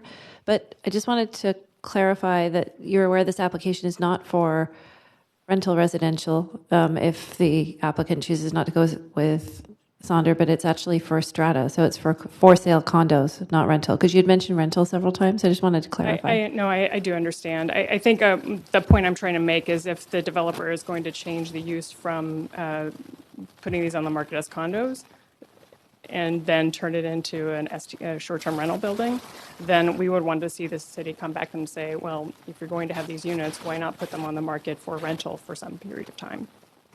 And are you referring to residential rental? Yes. Okay, because that's a very separate application use. Then this is not, they're not applying for rental, they're applying for residential strata. Okay. And then in the beginning, my understanding is that they didn't request hotel use until pretty late in the game. So it strikes me as problematic that they would change the use sort of midstream. And if they are going to try to change the use midstream, then why not get into some sort of conversation here about having those units be on the market in a different form for rental? Yeah, except usually the economics are very different. Like they're vastly different projects. But I just wanted to clarify that was your understanding that it is intended, that the option is strata, i.e. for sale. Okay, that's helpful. Thank you very much. Thank you, and that's it for questions. Thank you very much for staying. Oh, Councillor Weeb, sorry you're late on the list there, but you have more. One more question. You. Have you had a conversation with Sonder on looking at how those workers might be incorporated into the work you do? No, we haven't spoken with them. Have you tried reaching out or no? No, not at this point. Okay, thank you. Thanks. Thank you. Okay, so I don't have any other speakers on the list, so we will now call 3 times. Sorry? Yep. This is the first call for speakers. If you could say your name. Sure. Hi, my name is Emma Cahalan. I'm the General Manager for Sonder Vancouver. Good evening, Mayor and Council, and thank you for taking the time to speak to me. I understand that Sonder is a new concept in Vancouver. So I really want to clarify a few points that was raised tonight and make sure that everyone's really clear on what our model is, how we're adding to the community, creating jobs, and really adding that really needed hotel rooms to Vancouver that we desperately need. So to kind of run through the model, so Sonder is a boutique-style living hotel that combines boutique living with hotel amenities. So we're a fully licensed hotel. The only difference really is that we have the kitchen and we have technology that enables us to be a bit more efficient. We pay our hotel taxes, we pay commercial property taxes, and we add a lot of benefits. So I kind of wanted to give you, because we're new to Vancouver, I wanted to give you a view of what this kind of model looks in another city. So one of our bigger cities is New York. So in New York, again, we're hotel zoned, paying hotel taxes, etc. We have about 500 hotel units in that city. We employ 200 employees. So that is about 50 full-time employees, 48 full-time and 2 part-time. And then we work with local small business to create another 150 local jobs. So this is our cleaners, this is 3PLs, this is local consultants. So the impact is 200 jobs in the local economy, just for 500 units. Over the next 2 to 3 years, we want to create 1,000 units in Vancouver. So think of the jobs. That's over 400 jobs that we want to create here locally. When we break this down into what kind of taxes we're paying, what kind of salaries we're actually contributing towards, when we look at that New York annually, we're creating actually, in terms of salaries, almost $10 million in salaries. If we take this project just unique, 1940 Main Street, in terms of property taxes, we're going to create about 400 to 500 contribution in terms of commercial property taxes. I just want to stop you there. I'm sorry to interrupt, but Yes. I have noticed that you're actually listed on the application team. Yep. Right, and so... I can't speak? Yep, you should have spoken with the application team. Okay, you sorry. will have a chance after we close the speakers list to do that. So Okay. we're going to keep that all in our minds, and then Cool. and then I'm going to make another call for folks that aren't listed on the applicant team or with staff. Thank you. Well, hopefully you remember everything. You'll actually get another chance. The applicant team has a chance to make closing comments, so you could do it then. Thank you very much. Thanks. Yep. So any other folks want to speak to this? A second call. Third call. Okay, thanks very much. So we have no speakers, no more speakers, so the speakers list is now closed. As few or no public comments were received on this item after 5 p.m. today, I suggest now we close the receipt, public comments, and move on to hearing closing comments, but we're going to refer it to debate and decision for, but we'll, just 1 second. Okay. Great. So we'll hear closing comments now, and I know it seems weird, but now I can ask you to come up if you have any extra closing comments you'd like to make from the applicant team. And at this point, Council, remember we don't ask applicants any questions. It's just the staff. Sure. That was really the main thing. I guess the main question a lot of people ask is how we treat our employees. So when we work with a lot of local businesses, there is this idea that we don't treat those people well, or we don't treat our employees well. I can say as a Sonder employee for the last year and a half, and actually previously coming from Google, the standard is actually the same, if not higher than Google. So in terms of how we take care of our employees, we pay our employees well above minimum wage. We provide all our employees, full-time or part-time, with stock options. Everybody gets free lunches every day. They have flexible schedules, and they get full benefits. So I just want to re-emphasize that we, as a business, take this responsibility very strongly. And we're actually announced recently that we are launching a headquarters 2 in Montreal. So we're going to be creating thousands of jobs as a Sonder full-time employees over the next number of years. And we would love to do the same in Vancouver. Thank you. Thanks. Anybody else from the applicant team wish to any other closing comments? Okay, thanks very much. Staff, any closing comments? Okay, thank you very much. Council, have any questions for staff at this point? We're almost there to move it to debate and decision. If you have any questions for staff, now's the time to ask them. I don't see anybody on the list, so we just need somebody to move a motion to refer debate and decision on this until tomorrow evening at unfinished business. Sorry? We did it? Oh, yeah. Okay, so we're done. Yeah. Great. We don't need another motion. We just accept to adjourn. Move to adjourn. Thank you, Councillor Carr. Seconder. Councillor Bly, thank you. All in favor? Any opposed? Great. We'll see you back here tomorrow morning at 9:30. And Council, just remember not to discuss this with the applicants or anybody else until we've made our decision tomorrow. Thank you.